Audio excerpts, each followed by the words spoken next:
All right, Tougies Tank episode 47, the Atlantic and Metro free agency breakdown.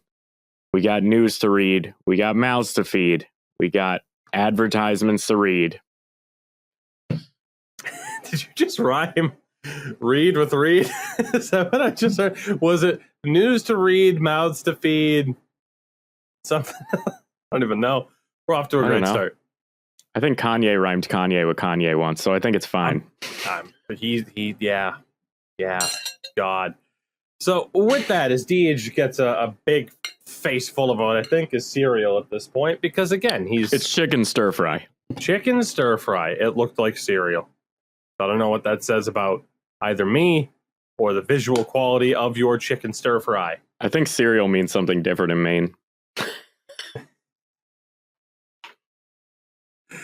Don't hate on it until you've tried it. Nice cooked chicken and milk. Gonna go down to the Asian market, pick up some Cocoa Puffs. Everybody, this episode is once more brought to you by our friends at Manscaped, who would like to remind you that you can use code Tougie at checkout for 20% off your order, free worldwide shipping, to get a variety of their fantastic products, whether it be, of course, the Lawnmower 4.0, the new Smooth Performance Package. There's the summer sale going on right now, too, Deech. Manscaped. Stay cool for the summer. They got everything you need. The weed whacker for your nose.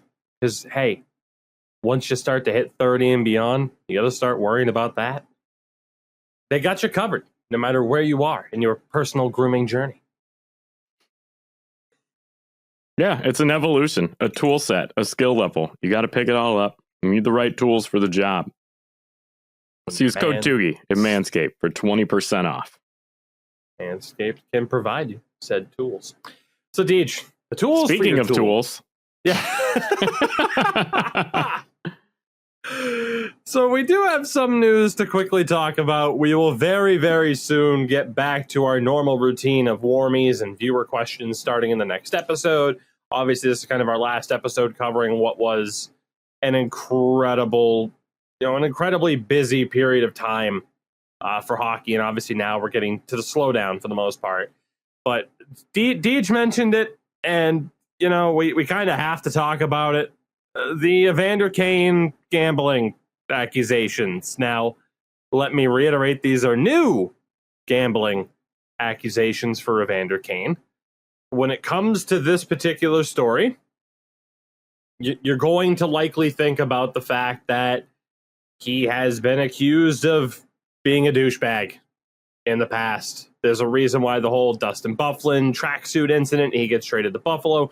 There's a reason why that exists. You don't end up being heavily indebted to a Las Vegas casino without being a douche. Like, there's nobody that's like, oh, dude, he was a perfectly nice guy, and this terrible set of events happened to him. Now he's indebted to the MGM Grand. Like that, it only happens to douches. That's an exclusively douche problem. There was the money picture outside of the casino, infamously. There was the whole bankruptcy situation as well. This man just turned 30 years old yesterday, by the way. But yeah, he's had an interesting time. And as Deej mentioned, it was end of 2019 where he was, I think, sued by a casino in Vegas after walking out on a $500,000 debt. The problem is, though, with the story going around right now is obviously it's he said, she said, in terms of his wife making accusations not only of his continued gambling addiction, but of essentially abandoning his pregnant wife. And of course, they already have a daughter. He's, of course, going to reject every single claim that's been thrown in his direction and is going to frame it as, well, she's just mad that I left, and she's the crazy one. So there's really not too much we can say to this Deej other than it just feels gross. Anytime there's like this super private thing, this super personal thing that's thrown out there, it's just gross. Well, the argument could be again, seen both ways. Like, if you're the type of person, like, it's just rough. It's just rough. I think you can extrapolate one thing from this, and that is one and or both of these people have terrible taste in the opposite sex. You can't tell who's who. It could be both. But somebody here made a mistake. That is what we can extrapolate from this situation. So, I mean, obviously, in this type of situation, you know, you're more likely to, out of the gates, side with her. And I'm not saying that's particularly right or wrong. On the flip side, someone like Robin Lehner caught a lot of heat because he immediately essentially gave Evander Kane the benefit of the doubt and saying, well, why are we just immediately saying guilty, you know, out of the gates? Like I said, it's tough because people ask me, like, hey, what are your thoughts on this? And I really don't have any particular thoughts on this aside from it's just gross and it's none of my goddamn business. You know, I think the bottom line is whether or not he is a douchebag or not, if what she's saying is true, you know, not only is, of course, he facing serious repercussions, potentially getting Pete Rosed from the NHL, but man, this guy needs fucking help. Like, that was my first thought. That was my only reaction tweet to this, is this guy needs help if these accusations are true. Because I disagree. If you are in Greece, if you are in Eastern Europe with a model blowing millions of dollars in the summer, you do not need help. You are beyond helping. There's nothing to do. You have chosen your life. Nobody will ever get through to you.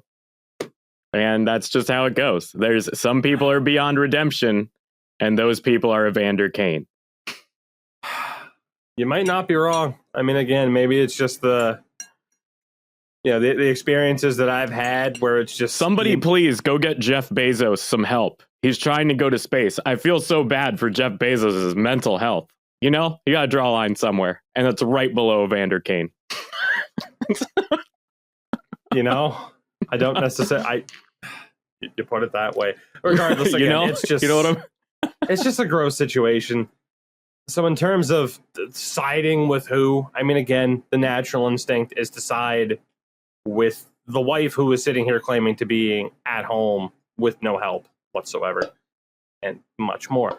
I will say, though, like, the reason why I wanted to bring this up, it feels like a gross situation, not only because of what's going on in their personal lives that's been made public, but again, Deej, did we go 2 weeks? No, we didn't even go 2 weeks without another gross handling of a situation or lack thereof by the NHL.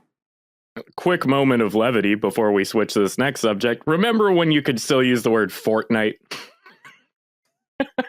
That's over. Okay. So, back to the dark stuff. Rick Westhead.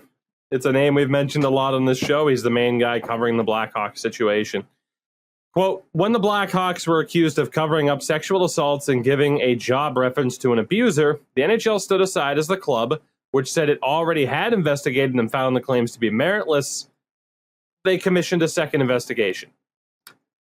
Yet now, the NHL immediately jumped on this situation saying, we're investigating. Because it could have potentially affected their bottom line. Essentially, like, Deej, how do you read that? Because again, I view this as another gross situation where I look at the NHL and it's like, for the love of God, can you just let me enjoy your league? But you look at this and at face value, we'll let the Blackhawks handle their stuff. But Evander Kane might have gambled on NHL games. We're investigating this shit. Like, is there more to it than how it reads? It's almost like the sole purpose of a corporation is that a bunch of shitty people can get together to do shitty things without any one of them having to have their name attached to it. All while making millions and millions of dollars in the process. I think we've known for years, whether it was the way they handled like any of the concussion stuff, the NHL is going to do whatever keeps money in their pockets and whatever looks good publicly after they've tested. You know, they've ran numbers to see how much money they'll lose with each response and each reaction. And so, I mean, I don't think there would be any integrity or consistency there, regardless. I did see this week, though, that the Blackhawks have vowed to make their findings public. And I'm not sure how much of that'll have lines of black Sharpie driven through it. But, you know. Public, though. Like, we found a UFO. We're going to talk about just the one. It's going to be like that. That's like the style of paper that we're probably going to get from the Blackhawks, where they redact a whole bunch of stuff. Yeah. You know, I don't know. At this point, I just really want this dissonance to resolve, I guess. And on top of that, Kevin Kurz of The Athletic mentioned in an article that several Sharks teammates don't want Evander Kane back on the team, and that San Jose tried to trade him this summer. So again, we won't go down the Chicago rabbit hole again. But in terms of, like I said, I get it. You're an adult. You've made your choices. That doesn't also mean that I can't still see this as a sad situation, because this is a guy who has, at this stage, after being given multiple chances, looks like he's thrown away his career after a career season this past year. Yeah. Deej, on the other hand, not so much. Deej is like, fuck it, it is what it is. I mean, if somebody's been given multiple chances to keep something and still gives it away, I don't see how you feel bad for that person.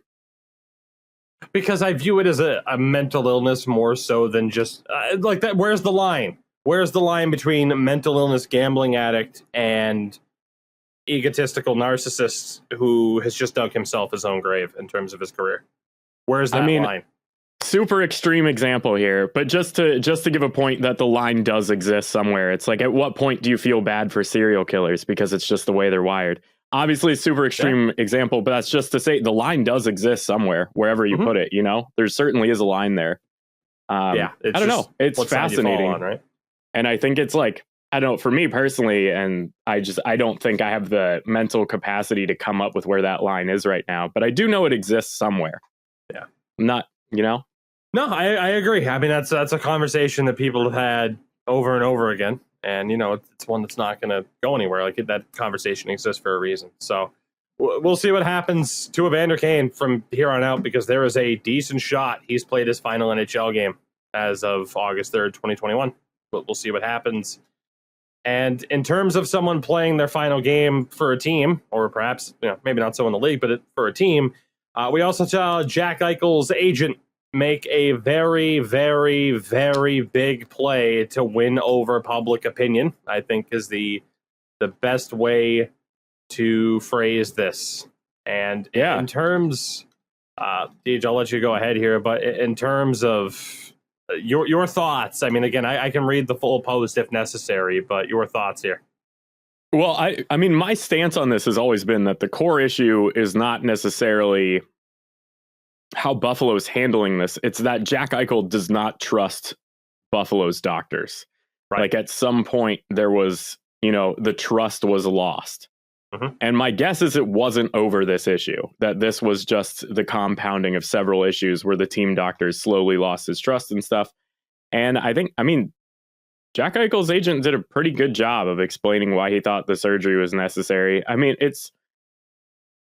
to me, it seems like we're in a situation where that trust is never going to be won back. Yeah. And I don't really know where you go from here, except for to get as much value as possible. So the statement, at least parts of it, they mentioned, as stated, we fully anticipated a trade by the start of free agency. After the agreed upon and prescribed period for conservative rehabilitation elapsed in early June 2021, it was determined by the Sabres medical staff that a surgical procedure was required. The recommendation by Jack's neurosurgeon, independent neurosurgeon, and other spine specialist consultant, and the surgery Jack feels most comfortable in having to correct a herniated disc in his neck is to proceed with the artificial disc replacement, which is what we have heard that he has wanted this entire time. And essentially here, a further point of concern is that our camp was initially under the impression that the Sabres specialist was in agreement with the surgery until that was no longer the case. What's being left out of the discussion is that Jack would be able to play in the NHL for the start of this season pending medical clearance. Were he allowed to have the surgery by the date that we initially handed out, or the date that they released this statement as well. So there's no way Jack Eichel ever plays for the Buffalo Sabres again. It's just not going to happen. It's just a matter of where the hell he goes. And we joked about, going to Vegas, Minnesota. There's just no way. Like, I cannot imagine him ever suiting up for that team again. And yes, this statement does very much paint the organization in a very, very bad light. Yeah, no, absolutely. And it's weird because I think like the more generalized question is Jack Eichel's camp handling this situation correctly? And I think in a situation where a highly talented player has a debilitating injury and they don't trust the doctors, I don't know if there's necessarily a right answer here, but I definitely think that I'd just say he's played his last game for the Sabres. And on top of this, the Sabres have not done themselves any favors this week. It was announced that the Pagulas want to build a $1.5 billion stadium for the Buffalo Bills in Orchard Park and to renovate the Sabres arena. They expect taxpayers to cover 100% of the cost. I mean, so let me put this in different terms, right, than most people are thinking about this in. Mm-hmm. Because that's like a shitload of money. There are 256,480 people in Buffalo. On average, this will cost each individual taxpayer in the Buffalo area $6,000 each person. What massive pieces of shit those Pagulas are. Like, dude, they're worth $5.4 billion. $5.4 billion. You can't. They want $6,000. You can't sit there. Like, I think from every person. 50% would make sense. Like, I get it. I'm in agreement. You want to build this new stadium and renovate the Sabres arena? Fucking do it yourself, you rich piece of shit. But even like the gall to not be like, hey, can we do a 50-50? To say that the city itself should pay 100% of the cost, or you're threatening to move the Bills. Like, everything about Buffalo sports, I'm sorry, is a disaster. Like, the Bills are finally good after years of wasting talents. And guess what? The team might move and then finally win. Congratulations. Like, God, just everything about it. The Jack Eichel situation, this whole arena deal, like, just yuck. Can you just imagine asking for $6,000 from every single citizen in the city? That's like, the guy's a natural gas tycoon. He didn't even make it. He just found it. He just found some gas. He didn't even make anything. Like, what an absolute leech on society. $5 billion. And you're like, yeah, the common architect, $6,000 right now, fucker. You want to keep the bills? Pay up. Like, my God. Hey, hostess at the local Applebee's, the center of the Buffalo nightlife. We're going to need $6,000 for a new stadium for this team that refuses to get vaccinated and is going to forfeit half the season. And then I'm going to go live in Boca for the whole year anyway. The fact that in this world we still have bootlickers and billionaire apologists is astonishing to me, really. I mean, it's just nuts. Like, it seems like, at what point do they try to like start to take the French Revolution out of history books? Like, we don't want them getting any ideas. This is literally what caused it, just about. So aside from those two serious topics that, again, just make it feel gross in terms of covering the sport, Deej, the Seattle Kraken. Just a quick little note. They made a mistake in the financials of Philip Grubauer's contract and needed to restructure it. This organization... Was it a mistake, or they were just checking to see if the NHL would notice it? This organization cannot stop in terms of public opinion and optics. They cannot stop tripping over their own damn feet. It's unbelievable. How are they getting themselves labeled as a poverty franchise before they even play a game? Like, it's just, Seattle's doing everything they can to shoot themselves in the tentacles. That's right. Been waiting to say that for a while. Just no, you haven't. Kicked. It's happened very fast. They're getting kicked right in the tentacles. And you know, that's one of the things I don't understand. Like, internally, like, is there just nobody that exists in that organization that's like, hey, Ron, what is your strategy here? What is the plan that is happening that makes all this make sense? And I'd love to hear it. And aside from that, in terms of other stuff, again, we mentioned if anything had happened in the Western Conference, we'd cover it. Marc-Andre Fleury has agreed to play for the Chicago Blackhawks, which is great news for them. Again, I don't see the logic from people who think, oh, they're contenders now. I can't go that far. I'm sorry. No doubt, Flower, Lankinen, good combination. But again, when that defense is Calvin DeHaan, great but injury prone, Seth Jones, who needs to prove a lot of people wrong, Jake McCabe, who is coming off of a knee injury, Connor Murphy, very underrated, and then some combination on defense of Riley Stillman, Ian Mitchell, Caleb Jones, Adam Boqvist, presumably. No. Just no. Like, we've gone over that roster. Potential playoff team? Yes. The term contender. Like, I get what Montreal just did. You're telling me you're going to use that term contender. So they're right in the mix of other contenders like Colorado, Vegas, Tampa. Those are, you could say, oh, well, those are favorites. Then there's contenders. You're telling me Chicago's in the same bracket as the New York Islanders, back-to-back conference finalists, the Boston Bruins? God, like, do you put them above Edmonton? I don't know. I mean, like, contender is a bit of a stretch until we see this team on the ice. I get being optimistic if it's your favorite team, but let's settle down a little bit here, shall we? I think this roster is set up to make the playoffs, and I think at the trade deadline this year, this team is one acquisition away from the contender conversation. I think there's certain moves they could make at the trade deadline where we would be like, oh, okay, yeah, all right. The problem is they have no cap, and they still need to sign RFAs Nylander and Hagel. And all they need is Jonathan Taves to get a rash, and then for like half the year, and then they're good. That's how it works in Chicago. Fair enough. In Colorado, they re-signed Tyson Jost, 2 years, $2 million. They also signed defenseman Ryan Murray on a 1-year deal worth $2 million. Again, Ryan Murray is another one of those guys where if he's healthy, he's great from an analytical standpoint. Absolutely. And they're left with $2.3 million in cap. So that's a team where if they wanted to go for another free agent or hold on to that space towards, say, a trade deadline, and of course, who knows, maybe they still try to move in Eric Johnson. Colorado's a contender. Colorado's a favorite, and for good reason.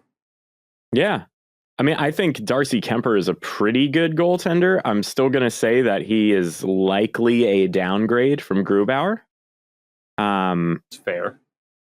I think Ryan Murray definitely solidifies their decor. So maybe whatever hit they took in goaltending, they gained in defense, and maybe those things will level out. So I would say this team's probably on a similar standing going into this season that they were last year. I think that's fair. Warren Fogle signed in Edmonton after being acquired for Ethan Bear. 3 years, $275. I mean, they have $4 million in cap relief coming once Clefbaum is put on LTIR. That's enough to re-sign Kailer Yamamoto. And what will that leave them with? Probably $2 million. And we'll see how much else they can add, because I think it's fairly obvious. So you look at that Oilers roster and you're like, this still isn't it. It's not enough. Yeah. And then, I mean, speaking of the Oilers roster, I don't know if you saw this, but Friedman reported earlier today that he believes that Edmonton and Darnell Nurse are coming to terms on an 8-year, $9 million AAV extension. Yeah, that Seth Jones contract has completely screwed over the market. Holy shit. That, Edmonton, if I'm Connor McDavid, I think I take the L on the good Canadian boy PR and I just request that trade today. They could send him to the Sharks and he'd win a cup. Like, you could send, like, you know? I don't necessarily disagree. God damn. As well, St. Louis, couple moves. They re-signed Barbashev 2 years, 2.25, and Jordan Kyrou 2 years at 2.8. Leaves them $3.5 million to sign Zach Sanford and Robert Thomas. So it's going to be a little bit close, but they can do it. We'll see if that roster's good enough after bringing in guys like Brandon Saad to help kind of shore things up. I mean, we broke down St. Louis's roster last time, and I still think that there's a good chance of them being a playoff team. Yeah, and I mean, if Chicago is sorry to interrupt, but if Chicago was being viewed as like, yeah, they'll be a playoff team. I look at St. Louis's roster and I'm like, okay, then so was St. Louis. I don't know. I think this is a significantly worse team on paper than Chicago is. Got two huge question marks in goal. You've got a D-core where not a single player can stay healthy. Ryan O'Reilly. Well, that's the thing, though. You mentioned O'Reilly. The health. Every Tarasenko's a sneeze away from only having one arm. Every Hawks fan is sitting here basing this on everyone on the team is going to be healthy. So you got to do the same thing for the Blues. Yeah, I mean, I guess so. I just think like if Tarasenko's allergies flare up, his arm's going to fly off. That's like that is their situation. Oh my god. So Deej, with that, again, let's move on. We're going to break down the Atlantic Division and the Metro. Friendly reminder here, by the way, though, too. I forgot to mention this at the top of the show. YouTube-wise, normally the podcasts were being hosted on, of course, my main channel, Tougie24. We have moved everything over, for the most part, to the Tougies Take podcast channel. You'll find the full uploads of the video form there. Of course, for the short term here, we'll still put up some clips on that main channel, let you guys know, like, hey, if you want to watch the rest, go over there. But yeah, hey, go subscribe to the Tougies Take YouTube channel. The sooner we get to 1,000 subscribers, the better, because we're taking a little bit of a financial hit here, but it was worth it, all things considered. And of course, my second channel as well, I kind of changed things up on the YouTube side of things. The main Tougie24 channel is going to be exclusively for hockey stuff. Then we have TWO GIE24. That's Tougie24 for everything else that's not NHL or podcast related. So subscribe to those two new channels. You can find the links on my channel and in the description to my most recent videos. Deej, pick a direction, Atlantic or Metro? Let's start with the Atlantic. We have the most to talk about, probably, because both of our favorite teams are in the Atlantic. Yes. We'll knock it out. So tell us about Boston. Tell us what the Rocket Richard is called in the Czech Republic and why Krejci's going to win it. So, yeah, the elephant in the room is that he's not in the room. He's not in the room. The elephant in the Czech Republic is that David Krejci has left after spending his entire career with the Bruins. He is going back home. He signed with HC Olomouc. Probably botching that. Don't really care. And again, I've mentioned this before, right? Like, I can't be mad. How could I possibly be mad? He is one of the most underrated Bruins of all time. It absolutely sucks to see him go, but I can respect his decision. In terms of anything else the Bruins have done, I mean, again, you look at the signings since the beginning of free agency. I think we mentioned the Mike Riley re-signing, which I'm happy with. They handed Derek Forbort a 3-year, $3 million per season deal. Thomas Nosek also signed as well. The big contract is Linus Ullmark at 4 years, $5 million per. They also re-signed Eric Haula to a decent chunk of change, and Nick Foligno. They also had to trade away Dan Vladar to Calgary after signing Ullmark because he was the third goalie, and they would have had to put him on waivers. So the two absences here that obviously stand out Tuukka Rask, nowhere to be found. The Bruins have $1 million in cap space. Tuukka Rask, currently a free agent, fresh off of surgery, which is why he's not there. The presumption is he'll be back with the Bruins, but he could go wherever the hell he wanted to. And then with David Krejci not being there, it leaves a concerning absence on that second line. And to look at the Bruins team, Marchand, Bergeron, Pasternak, still the best line in hockey, don't at me. The second line now, though, instead of being Hall, Krejci, Smith, which was a dynamite second line, it's Charlie Coyle there. And it's concerning for two reasons, because first and foremost, Hall and Krejci had great chemistry. And knowing that we're not going to get to see more of that really does suck. And Charlie Coyle had a horrific season. Apparently he was injured for a decent amount of it. He's healthy now heading into this next season. They're paying him like a second line center. We'll see. And I think this also means that Jake DeBrusk likely stays. I think he was the guy that likely would have been traded, or, maybe they wouldn't have signed a Nick Foligno type. I think they knew Krejci was gone when they signed some of these deals. So second line of Hall, Coyle, Smith. Coyle's the big question mark there. And then a third line projection of DeBrusk, Nosek, Foligno, which it's so tough. It feels like it's a matter of time until Jake DeBrusk gets traded. It's just whether or not, former first round pick, so you can't say the hopes were too high. It just doesn't feel like, it's weird, like he's a fit. And you remember what he did with game 7 against Toronto and scoring a clutch goal. But still, there's so many doubts around him. I like Nosek, maybe not preferably on the third line. Foligno, we'll see. I find it interesting that when he mentioned he was going to Boston, he thanked Columbus but didn't mention Toronto in the statement whatsoever. So that was very interesting. And then the fourth line, presumably Eric Haula, Curtis Lazar, Chris Wagner, which, Wagner's replacement level. Lazar is not that much better. And then Eric Haula is the big question mark now, because prior to his injury troubles, Deej, you can attest to this. You saw him. Eric Haula has the potential, I think, to even be the Bruins' second line center. But yeah, that's banking on a return to form from him that he might not ever recapture.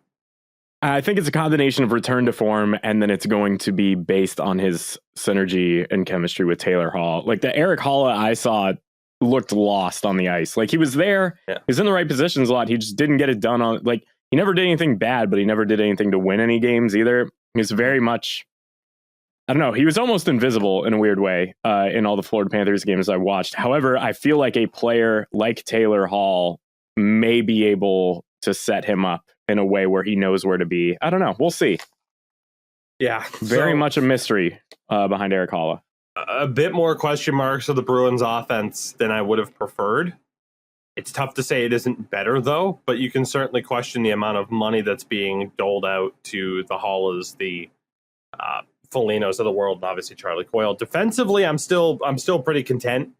Grizzlick McAvoy, the presumed top pairing, I'm still very happy with that.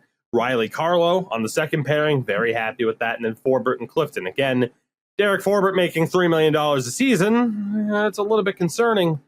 I do wish the Bruins had worked out a deal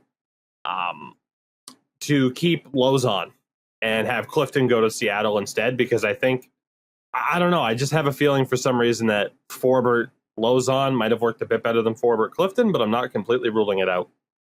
And then goaltending wise too, I can't say I'm upset that they landed Linus Hallmark, because who else were they going to get? You weren't going to give up the assets to get a Grubauer, or you weren't going to give up an assets to get a Kemper. Grubauer would have been too much. Linus Hallmark was the guy, and arguably, if not the top goalie, top 2, top 3 minimum that was available on the market. And again, he had a .917 save percentage in 20 games on Buffalo. He should, by all accounts, be fantastic in Boston then, unless he's one of those freaks that does worse with a weak workload as opposed to getting shelled every game. He's a glutton for terrible hockey. There are some goalies like that, man, where it's just they do better if they're facing 30 plus shots a night. He might be that guy. I don't know. And that means too, with Rask gone, if they didn't get Allmark, it would have been Swayman and Vladar, 2 goalies under 25. no starting experience, they had to make this move. So, Well, I'm happy with where the Bruins are right now. They are a contender. I don't know. I can't put them in cup favorite, obviously, up there with a Tampa or a Colorado or a Vegas. But again, I don't know how anybody can look at the Boston Bruins roster and say it would be a shock if they won the Stanley Cup next season. It wouldn't be. It would be maybe a little bit surprising. Some things would have to go right. But obviously, they're still going for it, which they have to. Bergeron's 36. David Krejci just left. I believe it's Bergeron and Marchand who are the last two guys from the 2011 Cup on the roster right now, which is heartbreaking. so where do you think Tuukka ends up? He's obviously done with the Bruins here. I don't know if he comes back. Yeah, I don't think there's only $1 million in cap space. I don't know if he comes back to the NHL in general. Oh, you think he's going to go join David Krejci in the They Use Letters Different world? Honest, I think he could. He's only 34. Like, I love Tuukka Rask. Everyone knows I'm a staunch defender of Tuukka Rask, and not because there needs to be justification for how good he is. It's just a fact. In an era of your Prices and your Lundqvists, Tuukka Rask is up there. I'm not saying he's top of that list, but Tuukka Rask is up there as one of the best goalies of his generation. But I just can't help but wonder. And honestly, I'm putting some real world thoughts into this as well. The Delta variant, if shit starts to get shut down again heavily, I will not be surprised if he plays at all. He just stays in Finland. Maybe he goes back to Ilves, who he used to play for way back in the day. I could see him. He's at that age where, and again, when he was in the bubble, he left because his daughter ended up going to the hospital, I believe is what the word was. And of course, people are like, oh my God, no, Hardy quit on the team. And again, fuck those people. I could see it as Tuukka Rask's NHL time is done, depending on what happens between like now and January. That said, I mean, if he does come back, he has his choice of where to go. Like, it's very obvious if he comes back, he's not going to get a ton of money. Like, he is going to sign where either he wants to be or what he thinks is the best fit for him to win a Stanley Cup, if he comes back to the NHL this season or ever. Yeah. And I mean, well, so, and then my other question regarding this Bruins roster, and I mean, I look at this roster and it would appear to me that one of Bergeron or McAvoy is gone next offseason.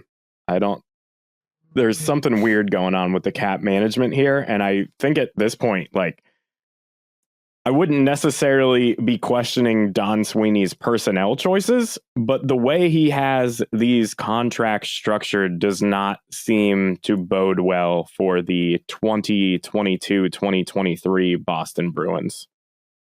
So, in terms of guys who are up at the end of this year, it's Bergeron as a UFA, DeBrusk as an RFA, and then guys like Lazar, Bleed, and Coleman. McAvoy is the other big one as an RFA.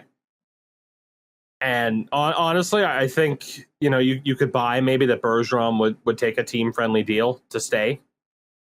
But the issue is, obviously, you factor in the 4.9, and here we'll add this up on the fly, the $4.9 million that McAvoy's making now. Say they do move on from DeBrusk at the end of this season, who was making almost 3.7. That's $8.5 million per. That's not enough to sign Charlie McAvoy. Yeah. If Zach Werenski is getting over 9, if Seth Jones is getting over 9, Charlie McAvoy is going to be approaching 10. The only debate is, Cale Makar took a little bit less.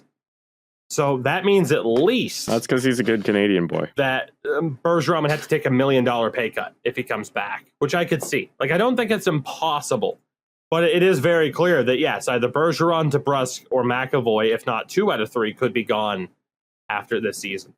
It's worrying. But yeah, for this season, I feel okay. But I will not deny that, Derek Forbort at $3 million. Okay. Nick Foligno at 3.8 for this season and next. It's gonna be interesting. It's gonna be interesting. And at the end of it, I mean, 2 years from now, I don't know if Don Sweeney's still the GM of the team. 2 years from now, they could have won a Stanley Cup. But we'll see. I mean, I think they're one of the more interesting teams to watch because I just don't know I just don't know where they're going to be this season and in the future. So it's concerning, but interesting. Yeah. So unless you have any other thoughts on Boston, should we continue the great beatdown of Buffalo? Yeah, I mean, we might as well. So I don't understand what's going on with Buffalo. I mean, obviously, Buffalo now has Will Butcher. That, I think, is good for them. I think that is a solid pickup. Mm-hmm. And then, of course, there was the Devin Levi and a first-round pick acquisition for Reinhart. Yeah. And another first and second along with Robert Haig for Rasmus and Craig Anderson. Craig Anderson. The signings. This roster's so weird. So, in terms of free agent signings that are making over $1 million, there's two. Vinny Hinostroza, and actually technically Rasmus Asplund. It's $1 million value, but it's a 2-year deal. They brought in like John Hayden, Mark Pysyk, Aaron Dell, Craig Anderson. I mean, this is the worst team in the league. Yeah. And they're only going to get worse. They have 20 players on their roster right now, apparently 38 contracts out of 50. They have almost $29 million in cap space. Only have to re-sign Middlestat, Yoki Haru, and Rasmus Dahlin. So a decent chunk of that money is going to go. But Jack Eichel's going to get dealt. And you look at this roster without Jack Eichel. Like, top line, Cap Friendly still says Olofsson, Eichel, Skinner. If Eichel's gone, depending on who they get back... Is Cody Eakin their top line center? Dude, I mean, I guess you could argue Zemgus Girgensons. It's either Girgensons, Eakin, Cousins, or Middlestat. Like, this is going to be one of the worst teams in the modern era. It has to be. Again, so even if Eichel stays... Mark Pysyk can play wing. True. Even so, Cap Friendly has this as their roster. Olofsson, Eichel, Skinner. Oh, good. Eichel's not staying, though. Asplund, Middlestat, Thompson. Asplund had 11 points last year. Middlestat, 22. Thompson, 14. Tage Thompson's season highlight was getting superhero punched by Kevin Miller.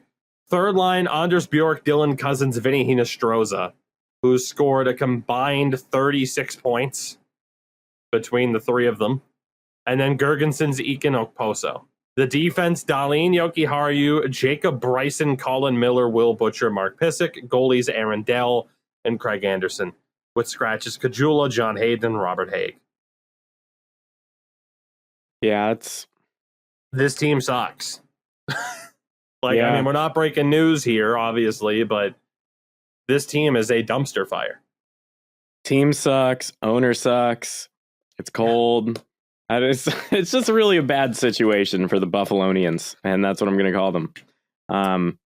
They have pieces in terms of some young talent that could still do good things. Like I mentioned, Asplund and Middlestat, Thompson, like 22, and then two 23-year-olds. Dylan Cousins is 20. Dahlin's just 21. They still have some guys in the system, obviously, whether it be your Jack Quinns. Obviously, they just drafted Isaac Rosen in the first round, which was a questionable one. But, and obviously Owen Power first overall. But in the short term, I know Sabres fans were expecting it, but yeah, in the short term, this team is going to continue to suck. There's no ifs, ands, or buts about it. Yeah, absolutely. And that's unfortunate for Buffalo fans because they have sucked for a while and they are due to not suck. Yet, due to unforeseen circumstances, will continue sucking. You're due to not suck if leadership is right. And that'll, if leadership's bringing you down in the right direction. And that brings us to Detroit, whose leadership is on point with Steve Yzerman.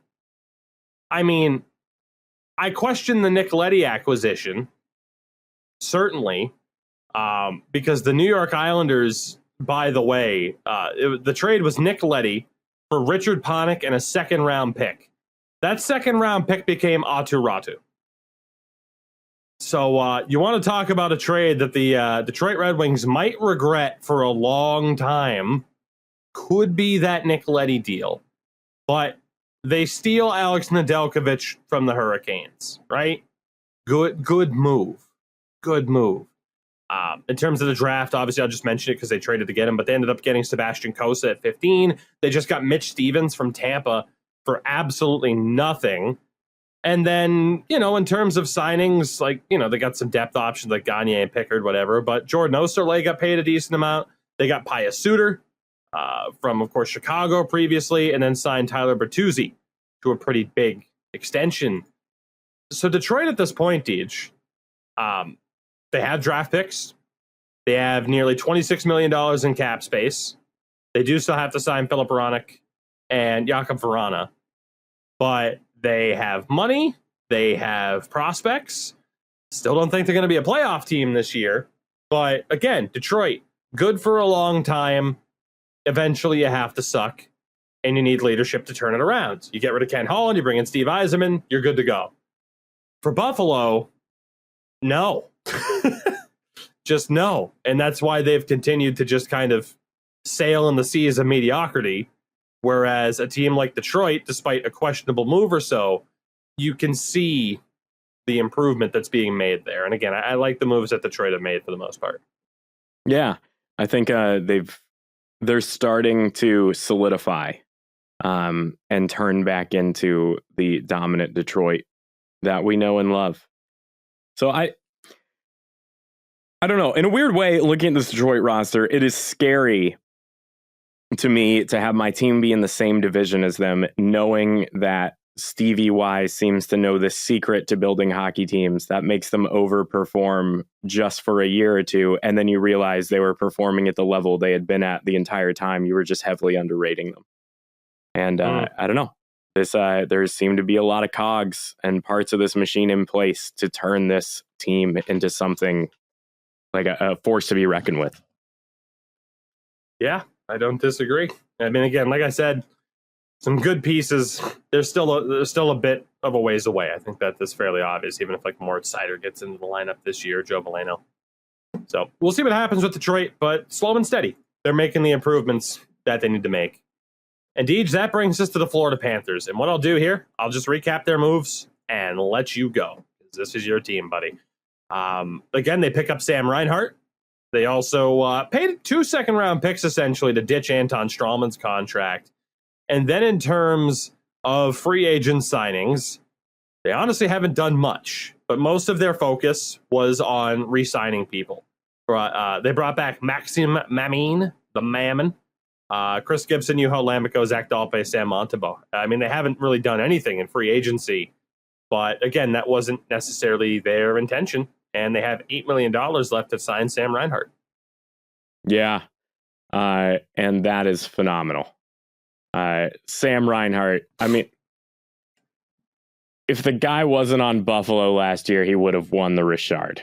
Like that's, I mean, scoring 25 goals on Buffalo, that alone should put Reinhart in the Hall of Fame. The guy that was able to escape the curse. I don't know. This team made some phenomenal moves. The Keith Yandle buyout was a fantastic idea. I think buying out Keith Yandle makes all of your goalies better. Getting rid of Anton Strahlman makes all of your goalies better and frees up cap space. I don't know. You know, when I look at this Florida Panthers team, I don't see a weakness. And I mean, I think that can't be said about a lot of teams in the league right now. You know, I mean, you would need Spencer Knight to have a Carter Hart-esque meltdown and then have Sergei Bobrovsky also suck. That is like the only thing that could possibly go wrong with this roster right now. I don't know. You've got a phenomenal first line of Carter Verhaeghe, Alexander Barkov, and Sam Reinhart, presumably. Second line, you've got Jonathan Huberdeau, Sam Bennett, who were absolutely lockstep, awesome, played with each other. And then either Duclair or Tippett. Tippett seemed to have a lot of chemistry with Jonathan Huberdeau, but I'd imagine Duclair slots in there quite well. I mean, a third line, you've got Anton Lundell coming up to play with one of Tippett or Duclair, and then on the left side, you have Frank Vetrano. This team is crazy. The fourth line of Patrick Hornquist, Noel Achari, and then, I don't know, Mason Marchment, or even Juho Lammikko, or Ryan Lomberg. The forward core is, I'm going to go as far as say unmatched in the NHL right now. The consistency through all four lines there's no other team like that. And then you get to the defense, you got Ekblad, you got Weegar, you have Gustav Forsling, who played far above the level anybody thought he would play at. You've got Radko Gudas, who was just an absolute force for the Panthers. He didn't take any stupid penalties. He was going for the record in hits almost. You got Marcus Nudavara, who is, he's not bad. He's nothing like, he's not an amazing defenseman, but there's no downside to icing Marcus Nudavara in your sixth defenseman at any given night. And then you add Brandon Montour, which is to me, this is an odd, I don't know if it's necessarily an odd signing, because I think it's been a while since the Panthers had a guy that could regularly score from the point or create opportunities with just a D to D1T. That doesn't really even seem to be that big of a strategy in the NHL anymore. And I think that's why it's such a bizarre signing to me. But Montour looked good while he was with the Panthers. And so I'm glad he's back. I guess and then obviously, Sergei Bobrovsky, Spencer Knight. I do think the Chris Gibson signing was odd, just because Chris Gibson was an absolute train wreck last year. But I don't know. Maybe Zito sees something where he can turn it around. So from the outside perspective, again, the Panthers, I don't understand how you can put Chicago in a contenders bracket and then think that Florida isn't. Like, Florida's, again, like, for me, like, that Chicago, train of thought, it's like, okay, well, if they're contenders, Florida Panthers are cup favorites. Because I like that. This roster's a hell of a lot better than, Chicago on paper. Like, it is. It's like, goaltending aside, again, I get how concerning that goaltending is, but I'm intrigued to see what the Panthers can do. And again, I really think I get like the re-signing of Sam Bennett for how much they've brought him back can be a little bit concerning. Montour as well, get a decent amount of money, but it's a really goddamn good team. That's pretty much all there is to say. It's a really good team. Yeah, I think you would be absolutely stretched to find a team on paper that is better than the Florida Panthers right now. That's not to say that the on-ice product lives up to that, but I do believe that on paper, they may very well be the best team in the NHL right now. The hot take that'll get you some responses, that's for sure. Well, those people are idiots, and they're welcome to suggest a better team. Good luck. What are they going to do? What are they going to do? Say Boston? Like, who've you got? Bergeron matches up with Barkov. Pasternak matches up with Huberdeau. You got Marchand matches up with the way Sam Bennett performed last year. And then literally every single player on the Panthers roster is better than anybody else on the rest of Boston. Like, you can sit there and say, oh, Taylor, like, there's nobody, Tougie. There's nobody. Name a team. Name a team that's better than the Florida Panthers right now. The Tampa Bay Lightning. They're not. Look at them on paper. Look at everybody they got rid of. They're not the team that just won the cup. I know. I'm feeding you into this, buddy. Don't worry. I'm feeding you into this. Just going to let you go. Let people get mad at you. I don't necessarily disagree. We'll move on to Montreal. Because again, aside from that, it's just talking, praising the Florida Panthers. Now, this team I think is the most interesting, Montreal, because I think they've undergone the biggest facelift. So in terms of free agent signings, Chris Weidman, Cedric Paquette, the big names are obviously David Savard, Mike Hoffman. They bring back Artturi Lehkonen, and they also got Matthew Perreault on a pretty good deal. They currently have 0 cap space, with cap friendly factoring in Weber and Paul Byron on LTIR. They do have to re-sign Jesperi Kotkaniemi. How are they going to do that? Nobody knows, especially because Jonathan Drouin's apparently training to come back, so you can't dump him on IR. So I'm intrigued to see it. What am I missing? The cap friendly has 12 forwards, 7 defensemen, the 2 goalies. I don't see where this cap space is coming from to re-sign Kotkaniemi, especially after signing Mike Hoffman. So yeah. I am intrigued. I mean, there's no way that it gets done without. I mean, maybe they were hoping Carey Price's knee wasn't going to turn out to look the way it did. That is, and that's, I mean, to me, I didn't even really think about that when I was looking over this team. But it doesn't make any sense, especially when, I mean, it's hard to put an exact number on what you would assume that Kotkaniemi is due, but you got to imagine at the very least he gets maybe a $4 million 1-year prove it deal.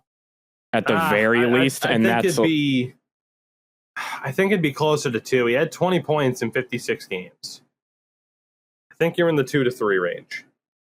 Yeah, but even then, if Price is on IR at the start of the season, because the knee injury, he should be ready to go close to for the start of the season. It says on cap friendly 3 months projected. So, where is that money coming from? To have Kotkaniemi, who cap friendly projects as their second line center, where does that money come from to fit him into this team? Yeah, it's almost like Bergevin forgot that Drouin was on the roster. To me, that's kind of, if I look at this roster on paper, that kind of is a theory that makes sense to me. I mean, he's the guy that's got to get traded, right? You'd imagine. I mean, the whole situation with Jonathan Drouin, obviously, he needed to take a step away. But it was, the whole situation was very bizarre. And I think there's a lot of very bizarre situations just with the players on the roster in Montreal, between Shea Weber, basically having to retire. I don't know. It's, to me, a lot of these splashy free agent signings, they kind of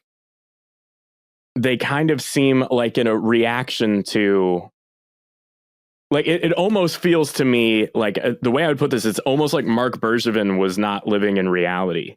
And for those of you that follow the NBA, I think it's very similar to the Miami Heat this year, where they extremely overperformed the way they should have been and made it to the finals, where they got crushed by the Lakers. And then they regressed and showed the team they were this year, that they were missing some pieces. And to me, a lot of the signings and pieces added, it almost looks like Bergevin's we were just one player away. We were a step away, where the Miami Heat learned that very much was not the case for them, and that they got lucky. They made some signings too, did the Heat. Whereas for the Habs, it's okay, you bring in Perreault, and he kind of replaces what you had with Corey Perry in terms of a veteran in the bottom 6. You get Drouin back in theory, but again, he's the guy that's going to be traded to make Kotkaniemi work. Otherwise, you got to get rid of Kotkaniemi, unless you're going to get him to sign a super cheap deal, a really team-friendly contract, which would be pretty surprising, I would say. So, I mean, right now, Cap Friendly has their team projected like this, and there's no way it can hold up this way. Toffoli, Suzuki, Caulfield. I really like that top line. I think that goes for everybody. Hoffman, Kotkaniemi, Gallagher. But again, Kotkaniemi's not under contract. I do like that line, though. I like that top 6 a lot if that's the top 6. Then Drouin, Evans, and Anderson on the third line. I do think Drouin and Anderson could work pretty well together. But again, how does Drouin stay on this team? And then Perreault, Paquette, Armia. Armia making 3.4 against the cap, projected to be on the fourth line. There's just no way. And they just re-signed him. Jonathan Drouin's going to get traded, and likely for peanuts. And again, if it was a mental health issue for Jonathan Drouin, you can't hold it against him. No, absolutely not. And I don't. He did what was best for him to step away. But an NHL team is not going to pay an exorbitant price to bring in Jonathan Drouin. And again, I don't want to use the term because that's not fair. As someone who's gone through his own mental health struggles, it's not fair to be like, oh, well, you have mental health issues, you're unreliable. But no GM is going to give up a second round pick to get Jonathan Drouin after he just missed a playoff run. There's just no way. Yeah. And in terms, not to cut you off, sorry, but Arturi Lehkonen 2.3 against the cap wasn't included in the projected lines. And then on defense, it's Edmondson, Petrie, Sherratt, Savard, which obviously is some big, beefy defensemen. No one's making more than 3.5. And you're not probably going to drop Edmondson. I mean, you wouldn't drop Edmondson. He signed until 2024. You're probably not going to drop Ben Sherratt to put Romanoff in the top 4 yet. It has to be Jonathan Drouin who gets dealt, and that makes room for Lehkonen to jump into those forward lines, and it gives you money to sign Kotkaniemi. Like, Jonathan Drouin has to be gone. And, Lehkonen on that third line with Evans and Anderson, or with Armia, or whatever combination they want to do. I don't think actually there's any wing experience there. So someone would have to be on the fourth line. Like, it's not bad. This team's not bad, but clearly there's another move that has to come. Yeah. I think, to me, the thing that's odd about this team, right, when I try and, pinpoint, I'm having a hard time pinpointing exactly what the bad move was.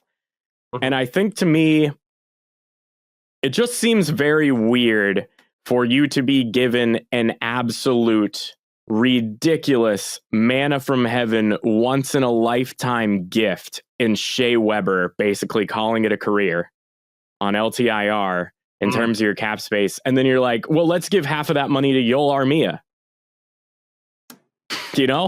Yeah.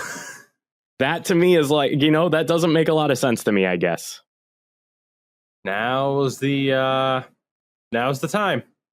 Now's the time when we're going to see just how good Marc Bergevin is as a GM, unless it's proven that he shouldn't be in the league because of his association with the Chicago Blackhawks, of course. So, hey, we'll move on from Montreal. Again, promising team, potentially a playoff team, but again, they're clearly not done, is the only way to phrase it. We move on to the Ottawa Senators. The Ottawa Senators here. Yeah. In terms of what they've done this offseason, talk about another team that's in that Detroit realm of trying to pick things up and get to where they're going. Again, they traded Evgeny Dadonov for Nick Holden III. Pretty good deal. It's clear he just wasn't really a great fit for the team. And in terms of free agent signings, they haven't done much. Michael Del Zotto, Andrew Agozzino, Pontus Aberg, Cole Sherwood, and Dylan Hetherington. Deej, this team has $30 million in cap space. They do have to sign Tkachuk, Batherson, and Mete, so that'll be a decent amount. This year, they have a first, 2 seconds, and 3/3. They're set up really well, but obviously they're not a playoff team yet. Yeah, and I think they know they're not a playoff team. I'm pretty sure Pierre Dorion understands that this is not going to be the year, that this will likely be the year that Team Stützle, I think he gets significantly better this year. I think he takes a step forward. I mean, obviously, you still need to sign Brady Tkachuk, although there's rumors that he wants to be traded. Is that him or Matthew, if not both of them? I believe it. I mean, we're always going to see rumors that they want to be Blues. Yeah, but it's been more publicly Matthew, but they're still working on stuff here. And to me though, there's something missing here where I feel like Ottawa should be a little bit closer to maybe this is the year they become a playoff team. Maybe I've just been spoiled by so many fast turnarounds that have happened in the NHL over the last few years, that seeing a slow, steady, methodical turnaround seems very jarring, when in actuality, it's probably the best decision you can make as a GM right now. So their team, in terms of a projected depth chart, Tkachuk, Norris, Batherson, good, but obviously the oldest guy there is Batherson at 23. Stützle, Colin White, Connor Brown, solid, but obviously, again, not quite there.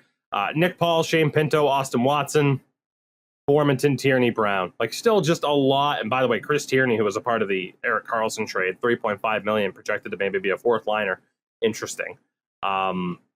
It's getting there. And then all you have to do is look at the defense, right? Shabbat, Zaitsev, Brandstrom, Zub, Holden, and Brown, if not Victor Mete, and then Matt Murray, Anton Forsberg in goal. They're not there yet, but I like what they've done this offseason because they didn't go out and say, let's bring in this veteran for a boatload of money. They have a lot of cap space. They're going to use it on their guys. They're not going to bring in veterans who are going to take spots away from the younger guys on the roster. I like what Ottawa's done this year. And you could say, that's because Eugene Melnyk just doesn't want to spend money. And maybe, But, I don't hate where they're at right now. It's just obvious that, in terms of this division, they're one of the teams working on getting back up there as opposed to currently being up there.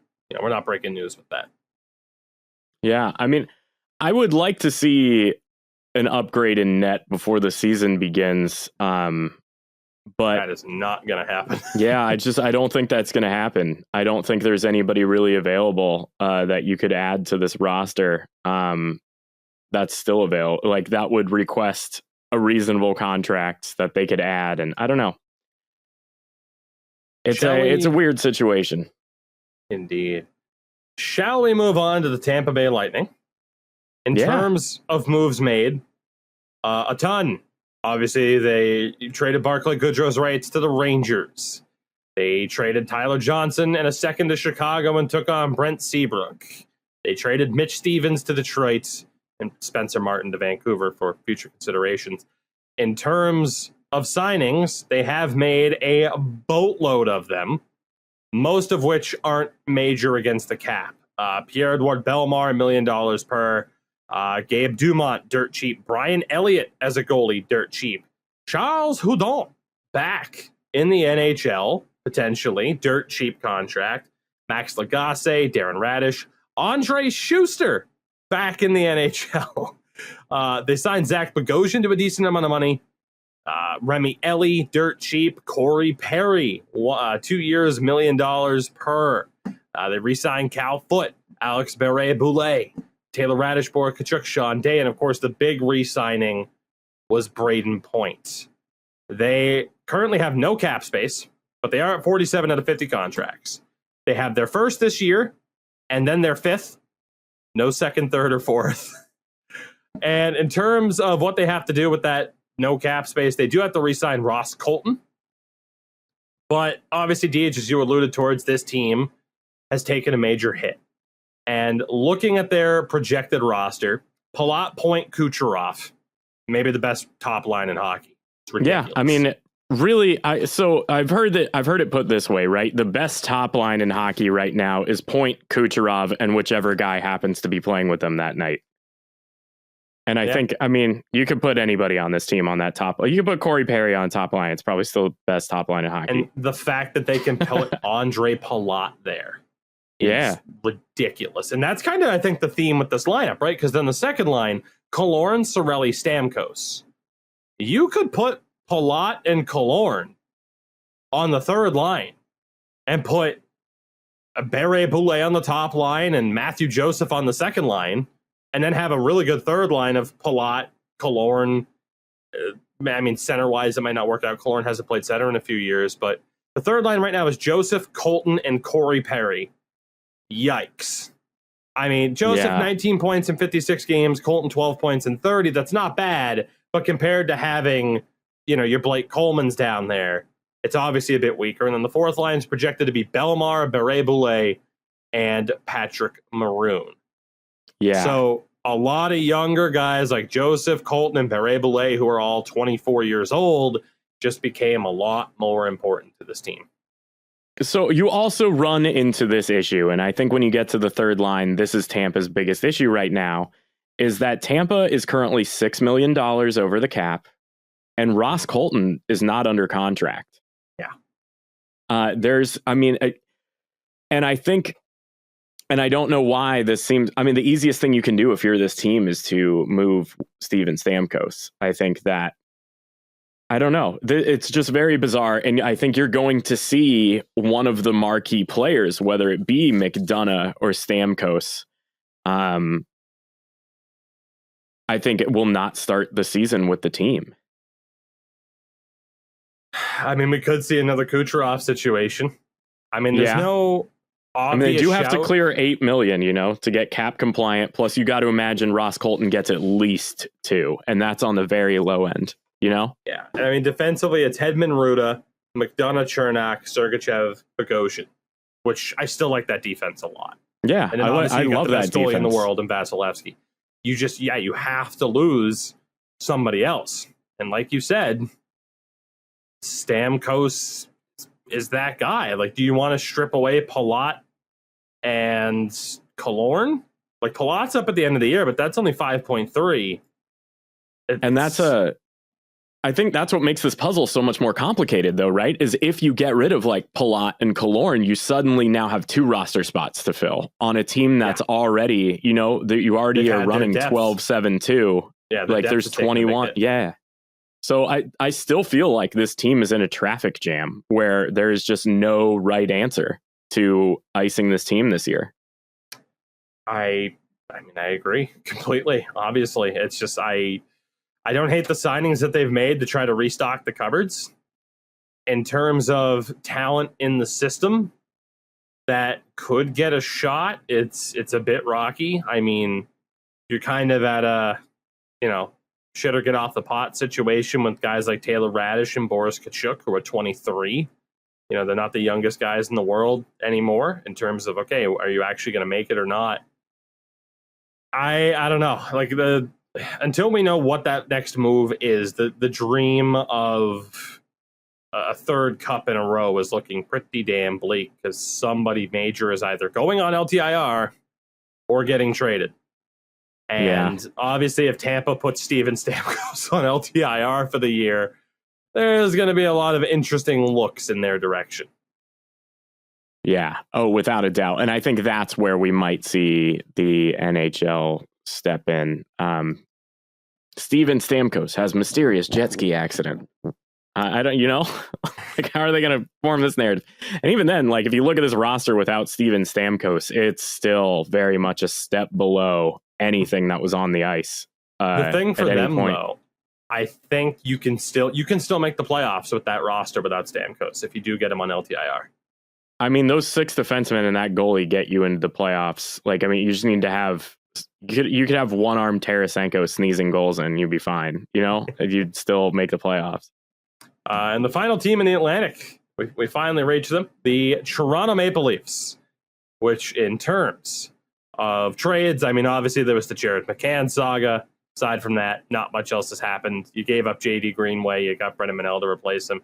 In terms of signings, they've been busy. Curtis Gabriel, Mike Amadio, Alex Biega, Michael Bunting, David Kampf, Carl Dahlstrom, Peter Mrazek, Brett Seney, and then the pairing of Andre Kasha and Nick Ritchie come over from the Bruins.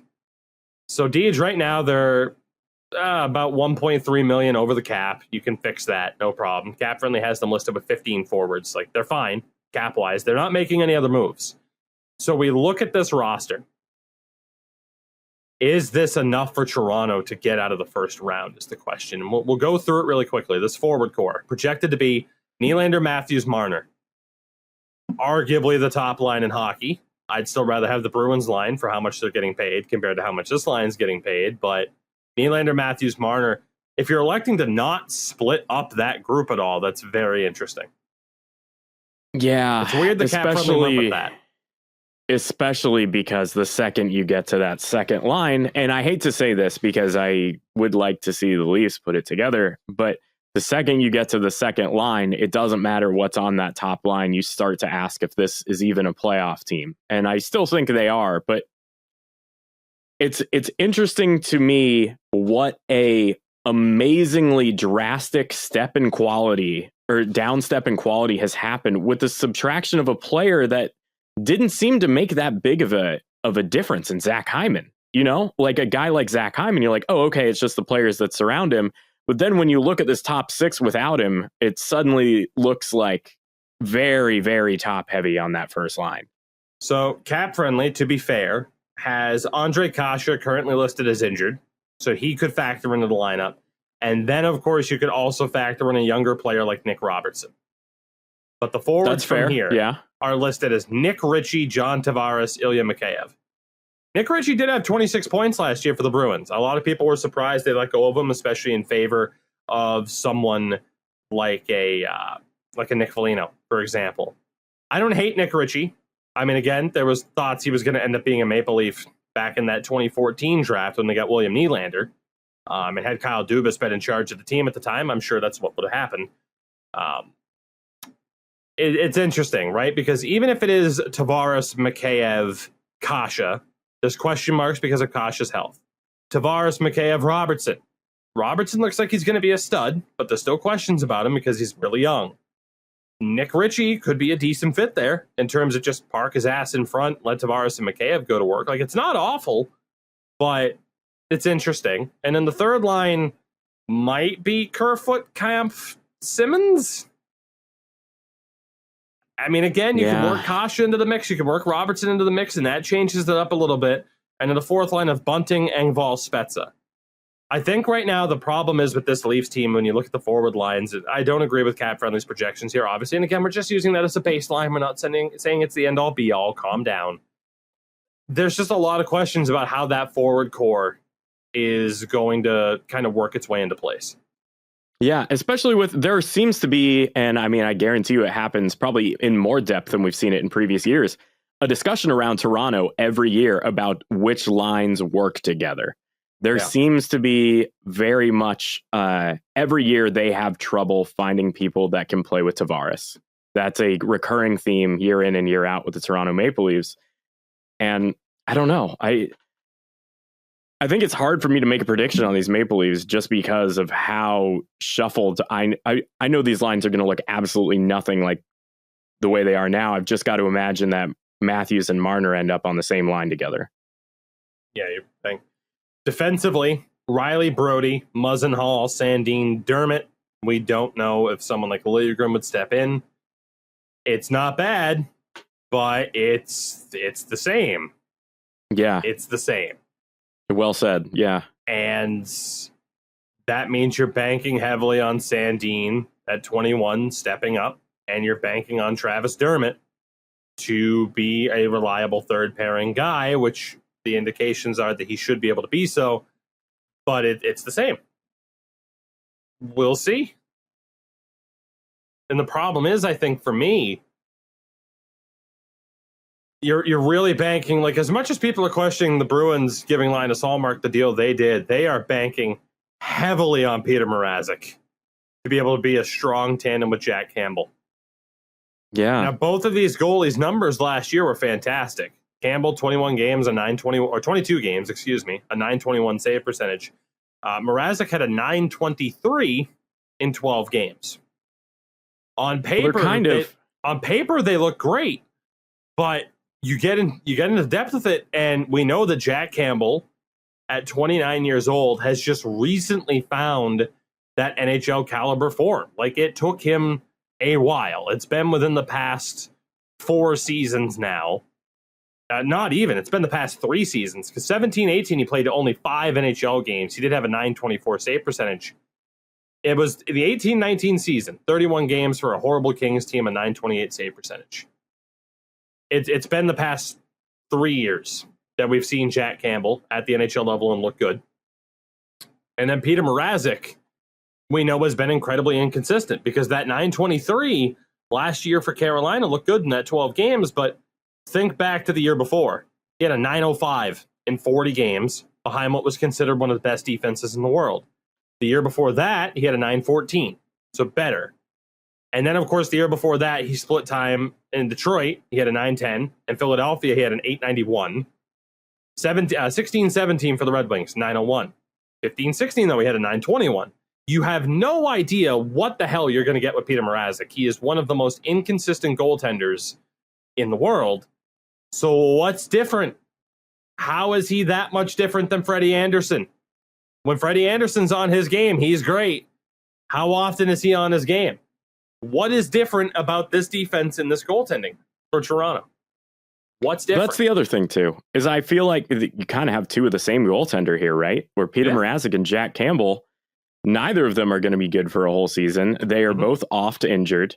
They're both very good in small samples, but you look at Peter Mrazek, and Peter Mrazek hasn't started a starter's load of games since Barack Obama was president.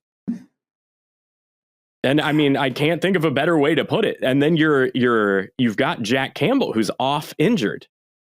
And you have two goalies that seem to get injured every single year, and you are putting all of your fish in one basket. And they're gonna suffocate, because fish don't belong in baskets. But also, you're putting like you're gambling your whole season on hoping that these two guys aren't injured at the same time.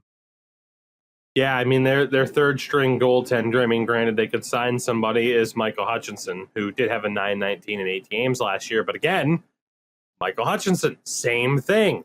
He has had moments in his career where he's looked good. 14-15, he had a 9-14 save percentage with the Jets. And then, of course, we know, like, he was a disaster for the Jets, and he went to the Leafs and looked okay, and then to the Panthers, but he was trash. Like, it's just, former Bruins draft pick, but that's the thing, right? Like, for the Leafs, you have good forward depth. The defense on paper is solid, but you just can't be certain about it. Same with the goaltending. It looks good on paper, but you just can't be certain about it. And obviously, hey, not everyone's at the liberty of going without questions. I think every team has questions, but for the Leafs, the expectations to, for the love of God, win a round. I don't think this roster on paper instills as much confidence for Leafs fans as they were hoping. How they were going to get to that point, I don't know. But based off of what we're looking at here, it's still not there. Yeah, there's too many variables in the equation, right? You're banking on players finding chemistry with Tavares. You're banking on nobody on your defense getting hurt because it's a good defense on paper. I mean, it's not like world-beating top 5 NHL defense, but it is good. And then you're banking on neither of these guys getting injured. And so there's just so many little weaknesses where something could go wrong that ruins your season. And I think that's unfortunate. And I think it's going to end up costing Kyle Dubas his job. So my last question here for the Atlantic.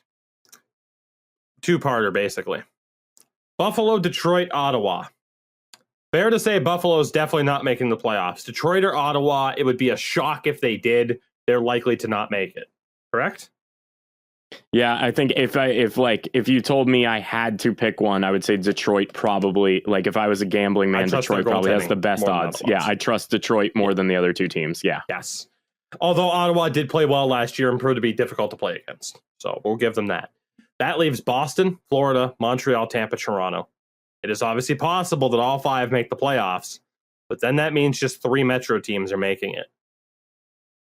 How likely does it seem that only 3 Metro teams are going to make it? I mean, we haven't broken down the Metro yet, but there are some good teams in that division as well. It seems like somebody out of that 5 remaining teams in the Atlantic, like I said, Boston, Florida, Montreal, Tampa, Toronto, who's going to miss out of that?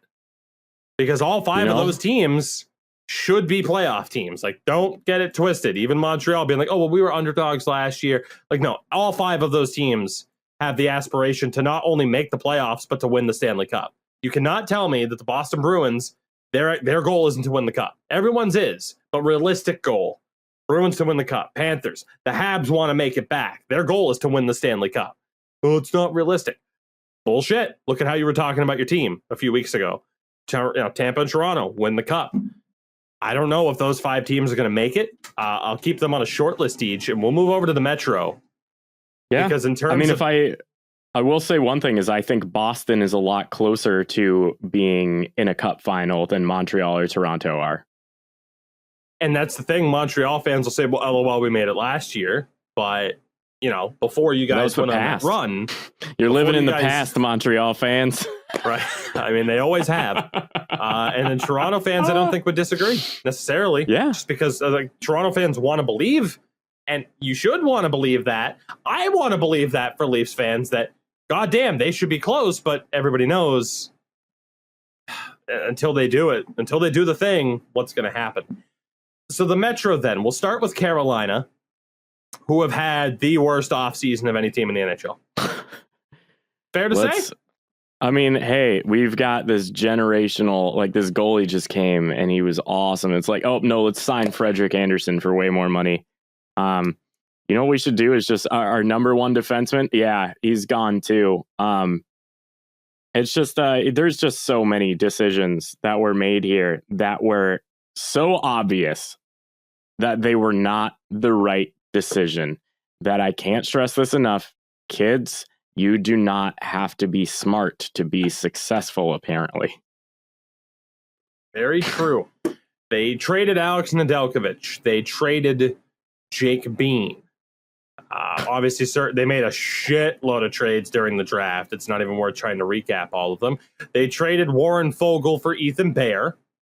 And then in terms of signings, they brought in Ian Cole, $2.9 million cap hit this year. They brought in Tony DeAngelo, $1 million for 1 year. Josh Olivo, dirt cheap. Antti Ranta, 2x2. Frederick Anderson, making $4.5 million against the cap for the next 2 years. Jordan Martinook, 3-year deal worth a total of $5.4 million. And then some depth options, Jalen Chatfield, Brendan Smith, Maxim Latunov, Alex Lyon. They won the Derek Stepan sweepstakes, $1.35 million for a year, and they also signed Stefan Nason. Carolina, as Deej mentioned, did everything that he brought up. They have $12 million in cap space. They still need to re-sign Andrei Svechnikov, who will take up, I'd imagine, $7-8 million minimum of that. Leaves them $4 million. There's not much else out there to improve upon. It's cap space they could use later. This roster, and again, cap friendly be damned. Certain prospects could make it in. That's fine. Svechnikov, Aho, Teravainen. Great top line. If Teuvo can stay healthy. Second line. Niederreiter, Trocheck, Martin Necas. Great second line. If Niederreiter and Trocheck can stay healthy. Yeah. Third line. Martinook, Jordan Stahl, Jesper Fast. I really like that third line. That's a good third line. Yeah, that's a good third line. That's what you want your third line to look like. And then the fourth line's a toss-up. It could be younger guys. Cap Friendly has Steven Lawrence, Derek Stepan, Josh Olivo. I mean, they won the lottery. Like that they fourth won the line. Derek Stepan lottery. Yeah, Derek Stepan played 20 games last year before he got hurt. Like, Stepan and Levo, they're going to have chips on their shoulder. Like, they could be decent on that fourth line. It's not horrible, but it doesn't instill you with a ton of confidence, I would say. I think that's fair. And then, Deej, you get to this defense. Yeah. Now, here's the thing. And I could smell him from the forward section. For forwards, Stefan Nason could be in there, and again, some of the younger guys. The defense. Now, Cap Friendly doesn't even have Brendan Smith, who played 48 games last year for the Rangers, or Tony DeAngelo factored in. That shows you their confidence in not factoring Tony DeAngelo into this defense. It's listed as Slaven Pesci, which is great. Brady Shea and Ethan Bear. This off of what their defense was, in terms of looking at Brady Shea at 5.25 until 2024, he is somebody that needs to turn it around. Like on paper, that's a pretty goddamn bad contract. He's a good penalty killer, and that's it. And you're paying him like much more than that.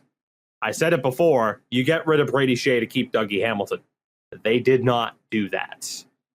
Ethan Bear, on the other hand, again, seems like a great kid.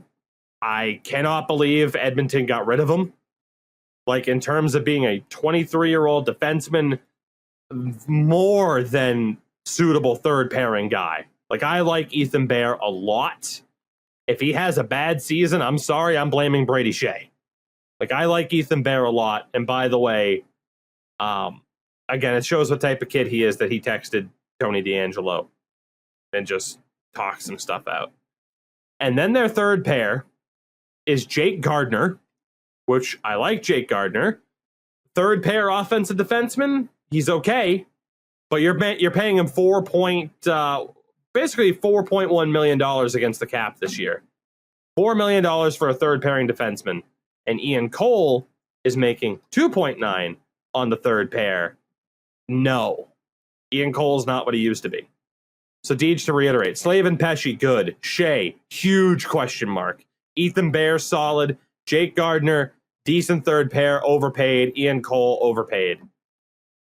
And then Tony DeAngelo, maybe, which, again, no one will ever say that Tony DeAngelo is not a good hockey player, but everyone knows everything else. Like, yeah. Deej, what the fuck is this defense now? Well, especially like Ethan Bear, I feel like I need to point out that there is a pattern in the NHL of high character guys who get traded. Mm-hmm. They never, ever ever turn it around. Because if you have a high character guy that is capable of turning it around, you don't trade that guy. You trade him because his character is overvalued by another team. So I don't think obviously Ethan Bear has done a lot for the game, but obviously that doesn't make him a better player. And I think that's unfortunate here. And on top of this defense, your goaltending is now Freddie Anderson and Antti Raanta. Freddie Anderson, the Scorpion King, in 24 games last year, had an .895 save percentage. Raanta, in 12 games, had a .905. Freddie Anderson, the injury concerns are certainly there. I mentioned this, when he's on his game, he's fantastic. I mean, the last playoff run with the Leafs, where they lost to Columbus in the play-in round, in 5 games, he had a .936 save percentage.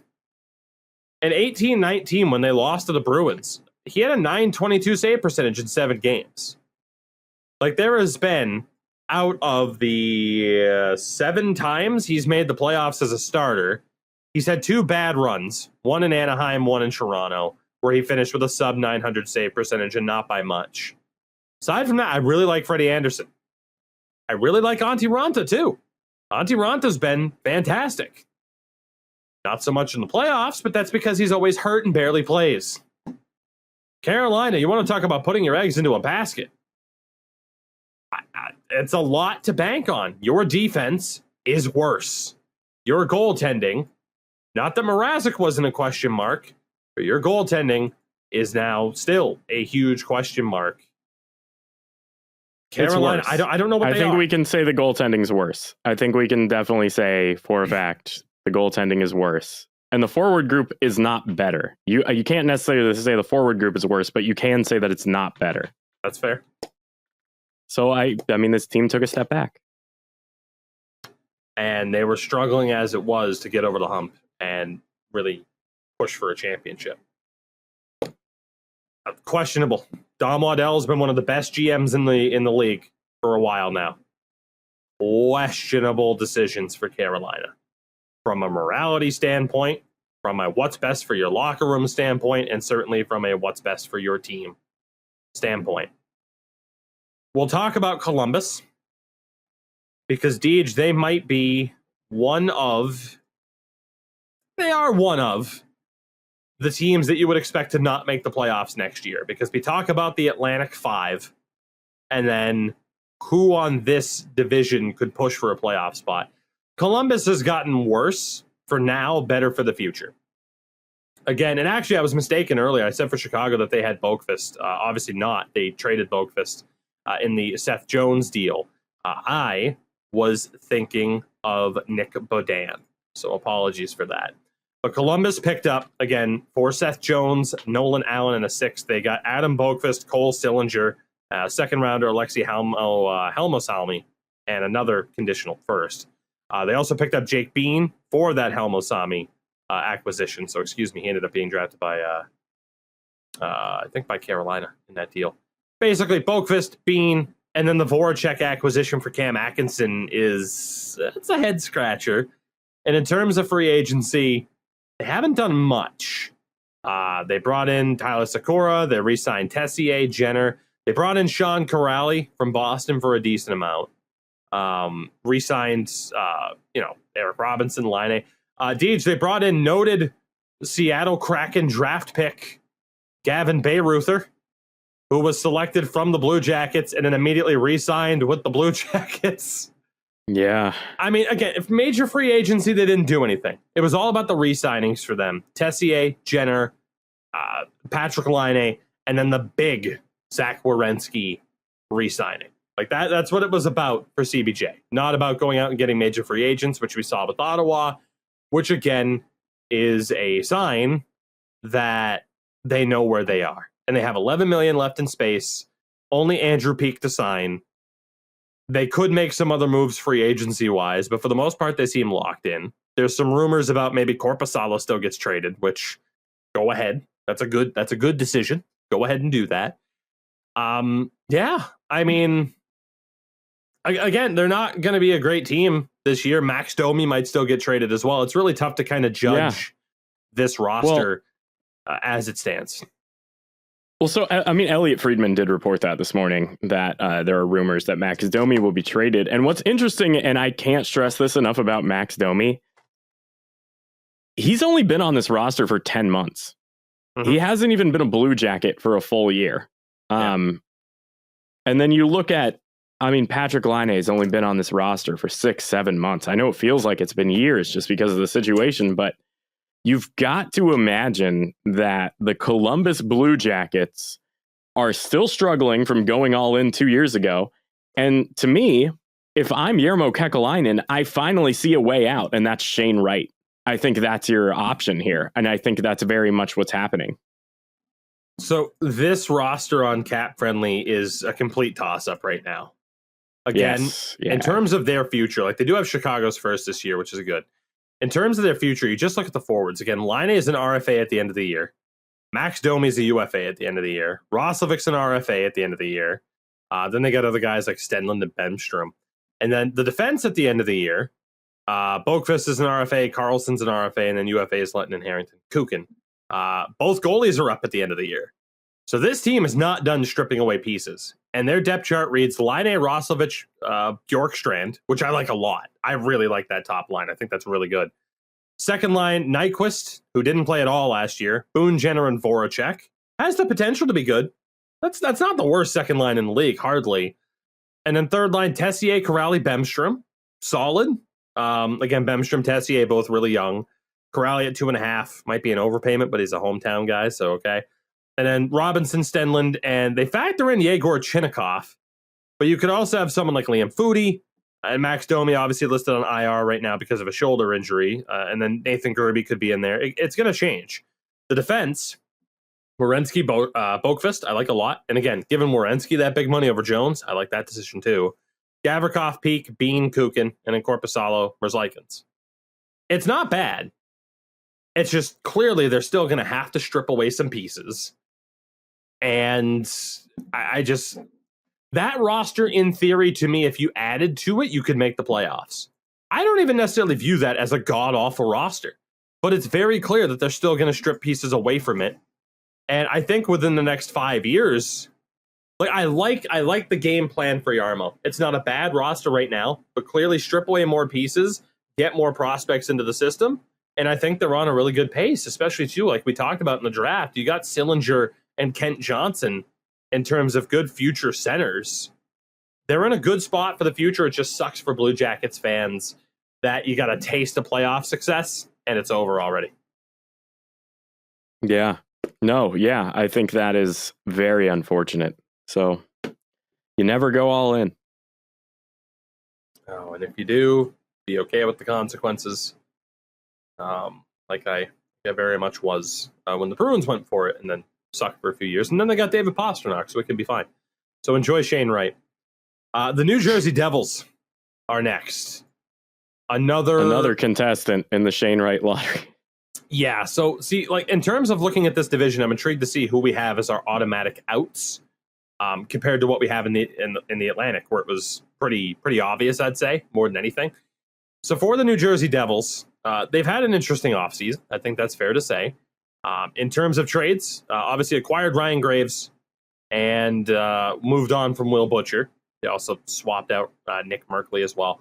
Free agent signings, there haven't been a ton, and they haven't been massive aside from one. Depth options, Brian Flynn, Chase DeLeo, Robbie Russo, Joey Gambardella. The big signings, of course, you technically re-signed Jonathan Bernier, and then you brought in Dougie Hamilton, which is so interesting that this is where Dougie Hamilton went. So it's a team now that has $21 million in cap space. They have to re-sign Yanni Kuokkanen and Yegor Sharangovich, and then that's it. They're good. And those guys won't take up more than $4 million combined, is my guess, depending on how all in they go with Sharangovich. But 37 contracts out of 50. They're obviously still going to have to sign some free agents to fill out this roster, which is the problem. There's really nobody out there that's going to push this team into a playoff spot. It's going to be a team similar to Ottawa that's going to be pretty young. Forwards, the top line projected could be Kuokkanen, Hughes, Sharangovich. I mean, Hughes and Sharangovich both had over 30 points last year. Colkin had a 25 in 50 games. It's not bad. Zaka, Heischer, Jesper Bratt, not bad. Wood, McLeod, and Janssen, not bad. Nolan Foote, Jesper Boqvist, Marian Studnik. And then obviously some younger guys could fit in. Maybe Alex Holtz comes over. Like, it's not bad, but it's just like Ottawa. You got some good pieces. It's not there yet. Their defense is better than Ottawa's, though. I'll give them that. Yeah. Ty Smith, Dougie Hamilton, Ryan Graves, PK Subban, Siegenthaler, Severson. Yes, yeah, please. Like, that's a pretty good defense. Especially, especially when you work in that Nolan Foote probably makes the roster at some point this year as well, you know? Oh, Nolan Foote is a forward. You must be thinking of Cal as a... Yeah, I'm sorry. Yeah, I got them confused because he's weird. I don't but care. He's still... Some people will be douches. I mean, he still probably makes the roster as a forward. I mean, he's been sitting in the system long enough. I hate to you know, I just feel like they didn't do a lot in the signings. They had a lot of cap space. They could have spent it on much more than Dougie Hamilton. And especially when this team is being constantly chased down by the fact that they just haven't drafted well. I mean, they got the first overall pick in 2 years where it wasn't a player that made an immediate impact. Nico Hischier can barely stay healthy. Jack Hughes is still finding his game, which is very unfortunate for a first over. I mean, Pavel Zacha, 6th overall, is like Michael McLeod, 12th overall. I feel like this team has some demons just from poor drafting. I put them, I like some of the prospects that they have. I put them in that Detroit-Ottawa position. They're clearly a team that's getting better. And they've gone that route of we could sign veterans or we can let our young guys play. And I don't think that's a horrible idea if the young guys are ready to get a chance. So I like where New Jersey is right now, but it's very obvious. Like, you're not going to be a playoff team next year. You're not. You got better. Yeah. Hamilton, you have a Bernier-Blackwood tandem. I like that a lot. I think that better than Carolina's goaltending, that's for sure. They're good. They're not going to be dog shit. You know, they're not Buffalo, but you're probably not in that playoff mix yet. But I like the direction New Jersey's going. Yeah. I mean, if I'm a New Jersey fan right now, I hope that like Alexander Holtz has put in the work and is ready to take a step forward this year. Just because you're going to need to sign like 6 forwards right now, and there's just nobody left, and you lost the Stepan sweepstakes. So, yeah, I don't know. I don't know what this roster ends up looking like, and it's still very bizarre to me that we are this far into free agency and they still are not a full hockey team, or at least close to one. Yeah. The New York Islanders are next in terms of trades. Obviously, we talked about the Leddy trade earlier. They also gave up a boatload of picks to get rid of Andrew Ladd. In terms of signings, Deej, there aren't any. The New York Islanders have not signed a single player. Not one. GM of the year, everybody. Their most recent signing on Cap Friendly is from July 17th, and it was re-signing Andy Green to a 1-year deal. What the hell? Like, that's the initial reaction, because they have $17 million in cap. They do have big players to sign. Beauvillier, Adam Pelech, Ilya Sorokin. The majority of that $17 million is going, nearly 18, is going to those players. That's fairly obvious. But, like, no depth signings? Like, no Derek Stepan?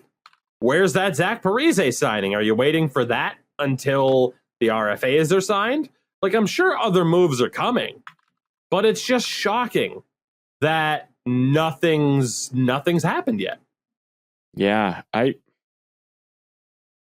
don't. It's very bizarre, especially in a team that, to me, is very obviously missing pieces. Like, this is just not this is a playoff team, sure, on playing a very specific brand of hockey. They can continually make the playoffs, but this isn't a cup winning team. They're missing pieces, and they haven't done anything to rectify that. So right now, the core is paid. You know, there's nothing to wait for. So right now on Cap Friendly, it's Anders Lee, Matt Barzal, Josh Bailey. I do like that a lot. I'd rather have Eberle than Bailey. I would have paid the Seattle Kraken to take Josh Bailey. I get that Josh Bailey's a fan favorite, but I'm just looking at the effect on the ice. I'd rather have Jordan Eberle. Beauvillier, Nelson, Wallstrom, not bad. I mean, I like Oliver Wallstrom a lot. Again, he's got that Maine connection. 21 points, 44 games last year, not bad. Third line, Ross Johnston, J.G. Pajot, Richard Panik. Ross Johnston, noted enforcer at this stage, 1 point in 12 games, and Richard Panik had 13 and 48. And a fourth line of Matt Martin, Leo Komarov, Cal Clutterbuck that fits the brand. It is, the best fourth line in the NHL, everybody. And dude, on that fourth line, Matt Martin, $1.5 million. Leo Komarov, $3 million. Cal Clutterbuck, $3.5 million. What the fuck? GM of the year. You can factor in some guys like Austin Czarnik or maybe some of the younger talent, but I'm sorry, like Deej said, like you just, the star power in the top six isn't necessarily enough. It's good. It's not a horrible top six by any stretch, but then again, like you just have so much money tied. I get like, I'm not saying Martin, Komarov, Clutterbuck is bad. It's awful for how much money they count against the cap this year. Like, how can anybody necessarily disagree with that? They're taking up $8 million on that fourth line. 8. There's a I'm sorry, I just don't see it. Like, the defense is still okay. Pelican Pollock is one of the best pairings in the league. Thomas Hickey and Scott Mayfield is projected to be the second line. Thomas Hickey played 5 games last year because he was down in the minors. So yikes. And then Andy Green, Noah Dobson. And then obviously your goaltending is projected to be Varlamov, who's making 5. And presumably Sorokin's going to be making anywhere between 2.5 and 5 million as well. So the problem is right now, and Deej, we haven't talked about who's still out there.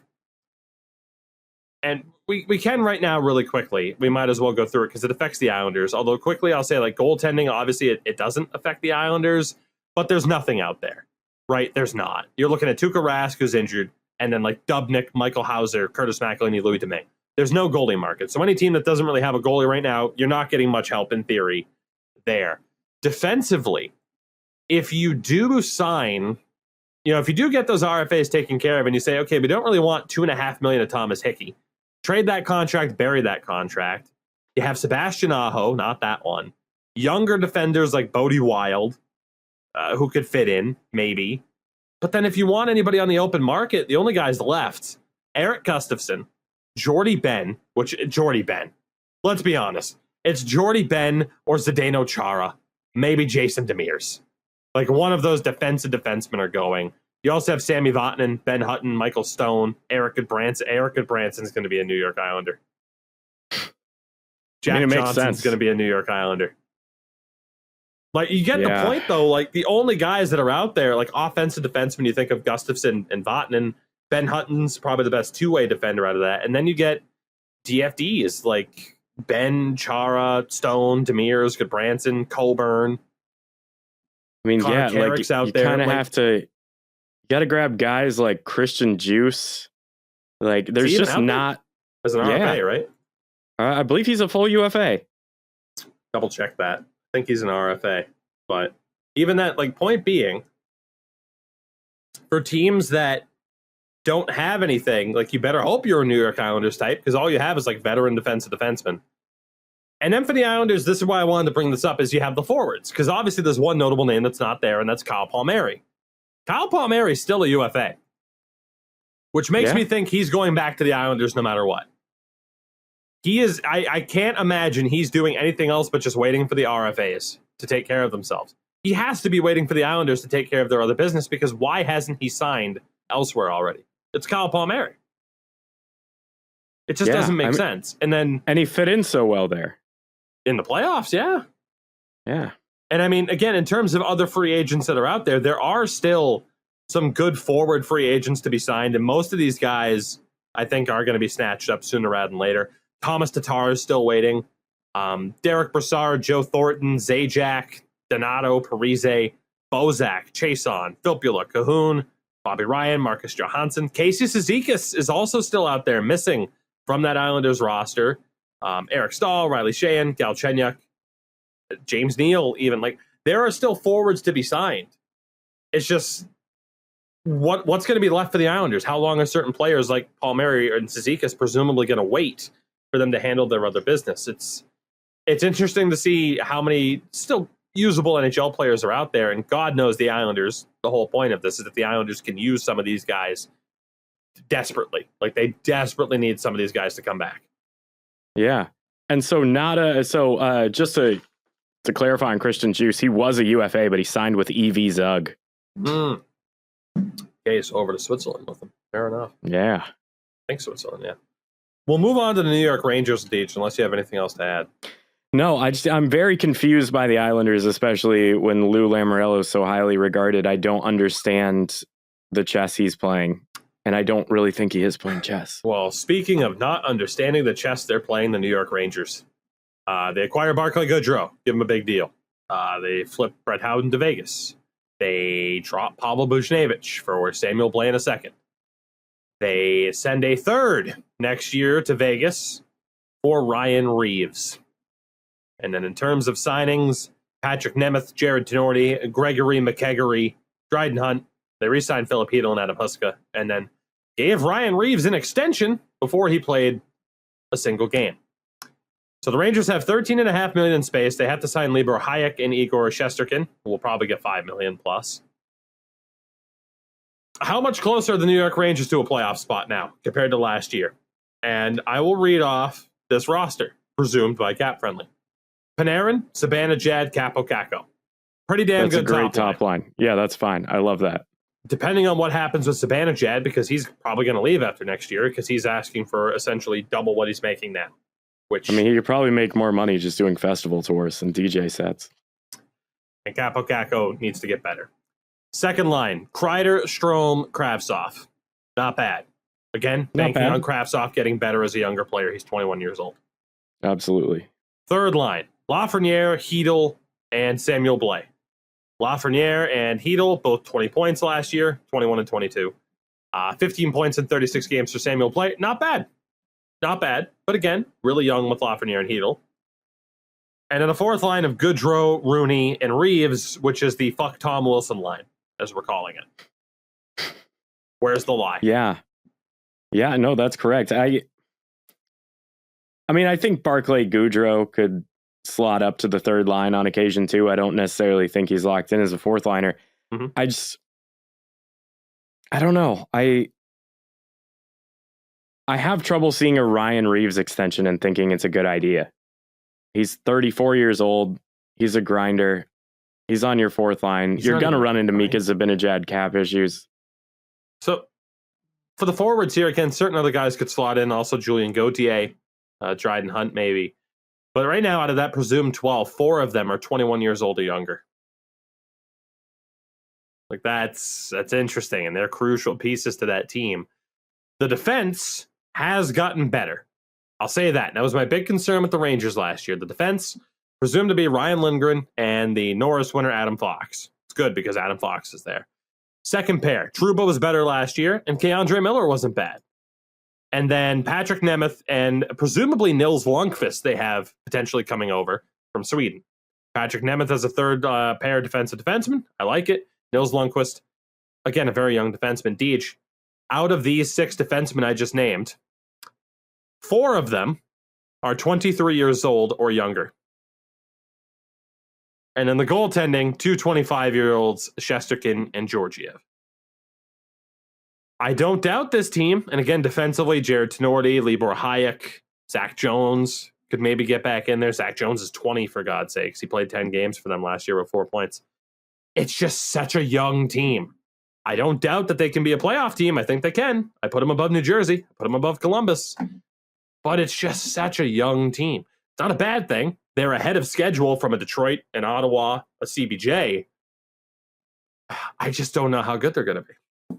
So I guess the way I would put it, instead of just saying that they're a young team, I guess like a better way of phrasing it is that in order for them to be a playoff team this year, there are guys that need to have the best year of their career, of their young career, in order for this to be a playoff team. And there's at least 3 guys on this team that qualify for that. And I don't think that's ever a good situation to be in. There's too many question marks, you know? Yeah, I mean, again, and the problem is, the only reason I phrase it this way, they're a team on the rise. Give them time. I've said it. They will win a cup within the next decade. Management's mantra does not seem to be give them time, though, does it?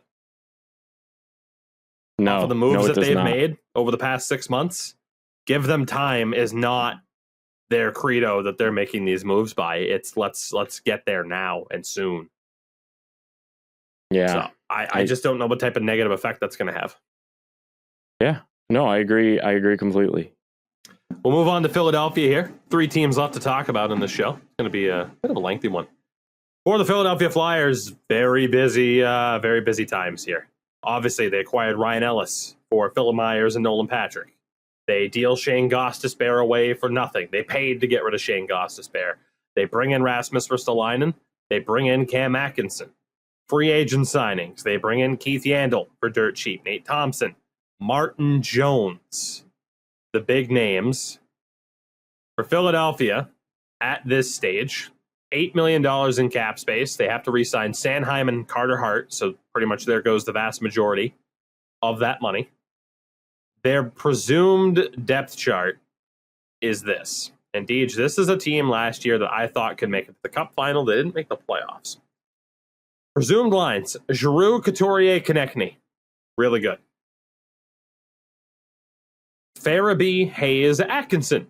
Really good. All of them had at least 30 points last year in 55 games. Pretty good, even if Kevin Hayes is overpaid. JVR, Scott Laughton, Obey Kubel. Really good. Lindblom, Thompson, Wade Allison. When Oscar Lindblom's on your fourth line, that shows that you got some depth. I like that. Yeah. Forward core looks very good. The defense is interesting. Provorov and Ellis, in theory, should be fantastic. Yeah, that's like if you're playing an EA NHL franchise mode, that's like a cup-winning top pair. There are some questions about both of them after the last season they had, but they both played on non-playoff teams, so we'll see. Sanheim, Ristolainen. I really like Sanheim. Ristolainen's coming out of the Great Fog of Buffalo.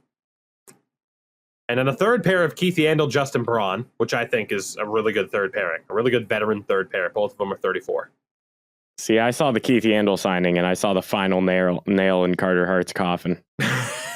Well, here's there the goes problem. The kid's confidence. He's gone.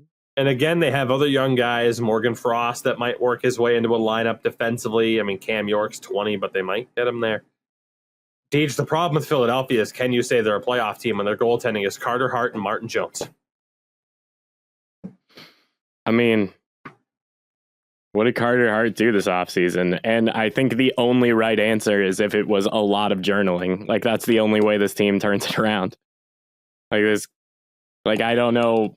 There was a lot for Carter Hart to get over. I've never seen.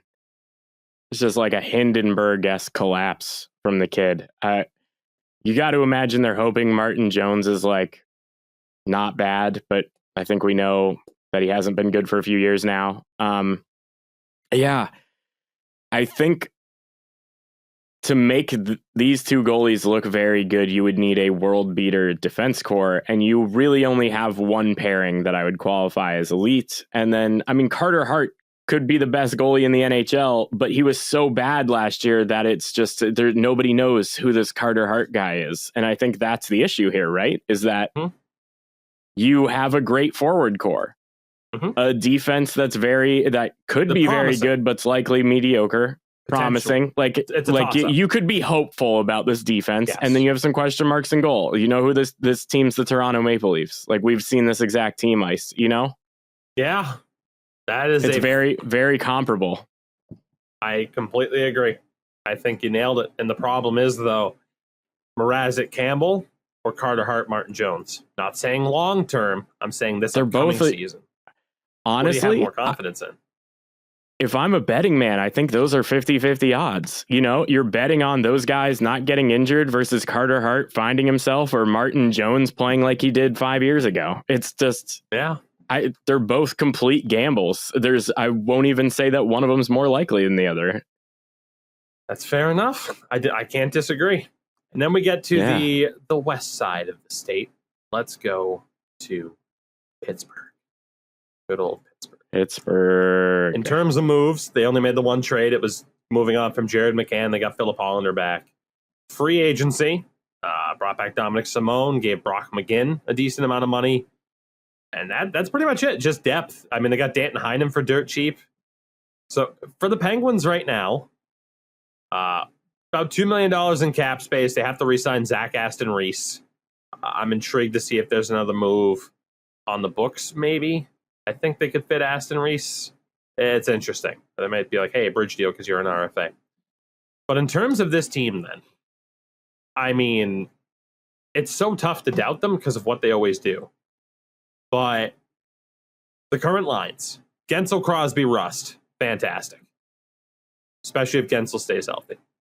Zucker, Malkin, Kapanen, fantastic. At least it should be. McGinn, Carter, Heinen. I really like that third line. Especially with how Jeff Carter played in the playoffs. And then Aston Reese, Bluger, Rodriguez. It's a damn good fourth line. Eddie Bluger put up 22 points last year. The defense. Dumoulin, Letang. I still like that. Pedersen, Marino. Still like it. Matheson, Ruedel. Yeah. It's the goaltending again. Jari and DeSmith. Jari had a 909 last year in the regular season. Not great, but not abysmal. But what happened in the playoffs? Like, the Penguins' chances here completely rely upon goaltending. And it's amazing to me that they didn't work out a 3-team trade to try and bring in Marc-Andre Fleury. I don't know how you would have done it, and you might have had to gut your depth a little bit too much to do it.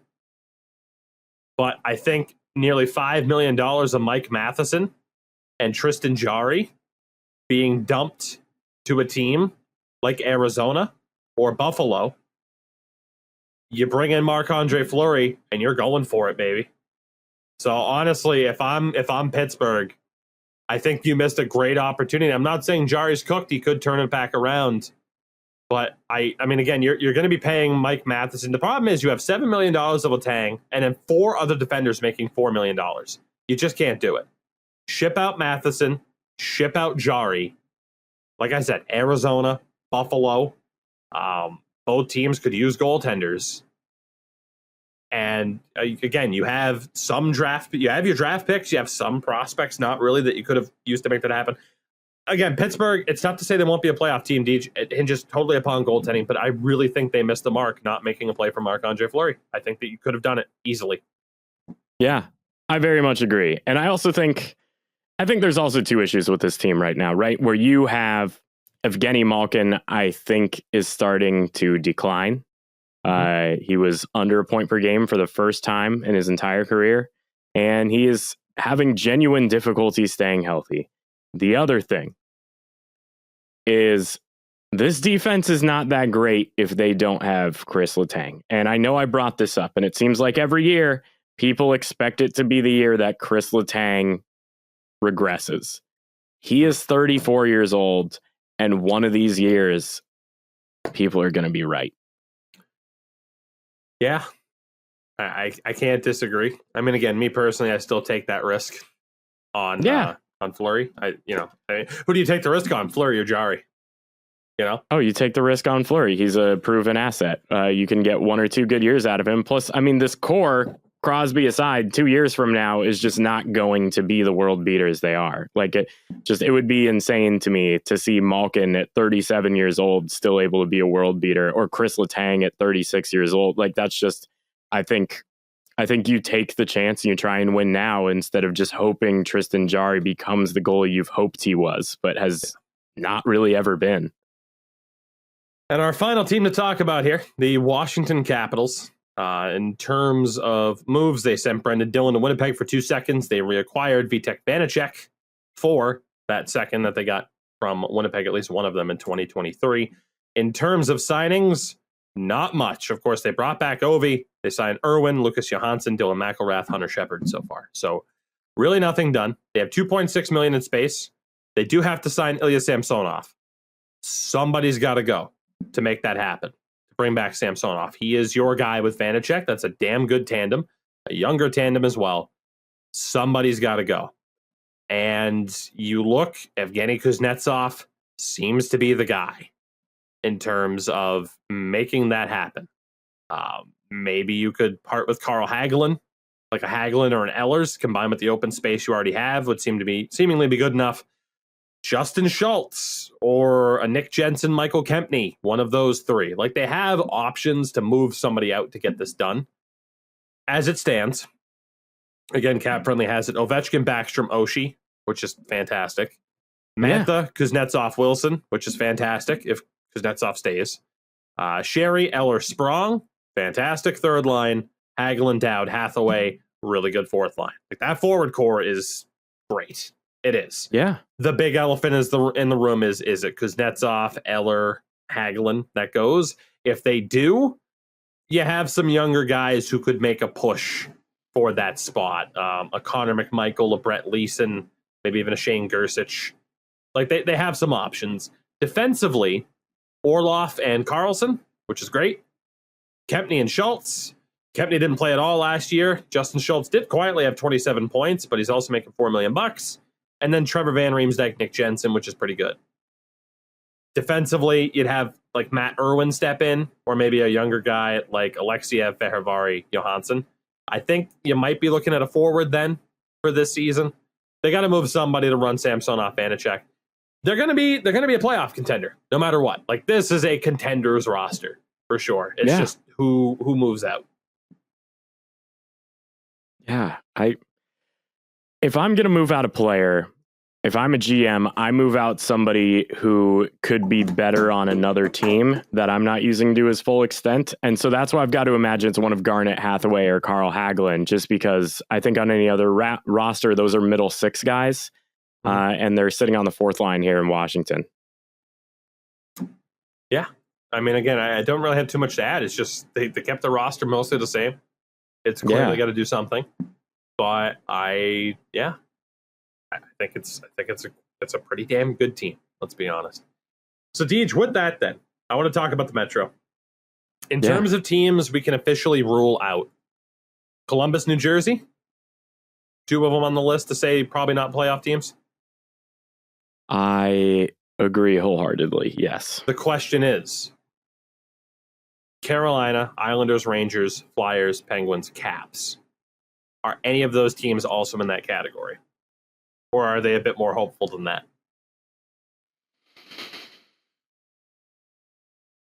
I mean, I think Carolina's one injury away from missing the playoffs. That's how I feel about them, at least. I don't know. It's very difficult to evaluate because I feel. Okay, here's a better way. Let me ask this. Okay. About the Metro. Do you think a single team in the Metro took a step forward this offseason? Carolina didn't. The Islanders didn't. The Rangers... God, did the Rangers? I mean, they lost Buchnevich. Yeah, now that I'm sitting here thinking about the Rangers... It's mostly just the same roster minus Buchnevich. In terms of a step forward... I mean, Goodrow's a decent pickup, even if he's overpaid. I'd say the Rangers took a slight step forward. Not a major step, but a slight step based off of their signings and the natural progression of their young talent. Philly, I think Philly got better on paper. We'll see. And then Pittsburgh and Washington are kind of in holding patterns, but that's okay because their cores are in place. There's not much improvement of which to speak. Certainly not, say, a Florida Panthers level of improvement. Or even like... I guess, so for me, it's more of you kind of have to compare those teams to like Montreal and Toronto. So see, that's where I was going. So right now, again, the Atlantic five that we can say are in the playoff hunt: Boston, Florida, Montreal, Tampa, Toronto. All five of those teams are super believable to make the playoffs.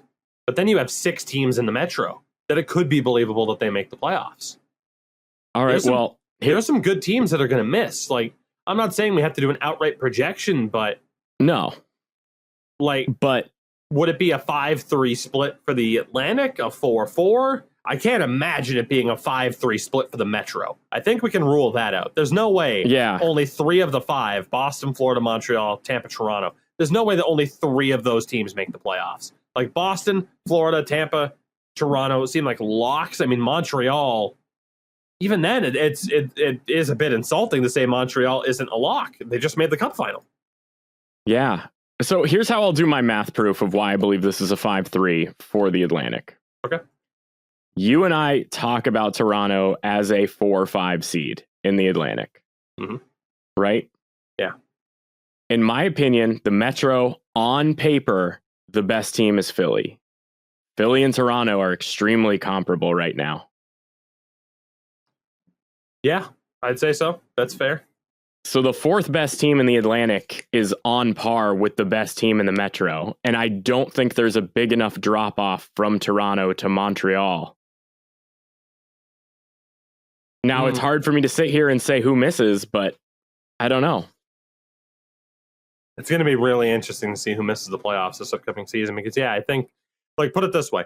It's a shock if Boston, Florida, Tampa, or even Toronto miss the playoffs. Montreal, let's be honest, you guys were in 24th? You went on the Cup run. It wouldn't be shocking if Montreal missed the playoffs. That's my argument. It would be a very bad sign if they did, but it wouldn't be like a what went wrong here. It's obvious what went wrong if they don't make it. How many of those Metro teams would it be shocking if they didn't make the playoffs? I have just Washington, I think. Washington, Philly, we could see it go wrong again. The Rangers, we could see it go. That just might the Rangers, everybody thinks could take a step forward, but they haven't achieved that yet. It really is. They could take a step, but that step still might not be enough to get them into the playoffs. I think you nailed it. Washington is the only team where I'd be like, whoa, what's going on? I guess the core is all too old, and now they're going to suck for 5 years. But that's not how I look at Washington, not the way I think anybody looks at Washington right now. Like Pittsburgh, too many questions about the goaltending. Philly, a lot of questions about the goaltending. The Rangers, they just might not be there yet. The Islanders, I would argue they're a worse team right now than they were last year. And do you bring back, if you lose Palmieri and Cizikas, I'm not going to be shocked that the Islanders, if they miss. And in Carolina, I'm not shocked if they miss because of the moves that they've made. Whereas for the 5 Atlantic teams, I would be pretty surprised if 4 out of 5, or very surprised, and then pretty surprised if Montreal were to miss. So that said, obviously then the Metro will have the 5 teams. Because of course. Yeah, right.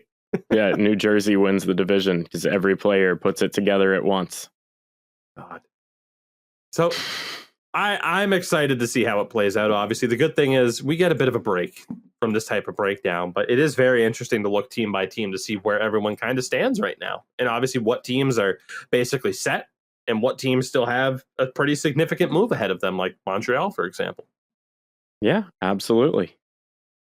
So, Deej, we will end it there. And again, we will have episodes like this again before the start of the regular season. Once we kind of know more about how these teams are looking, we'll do our regular season predictions way down the road here.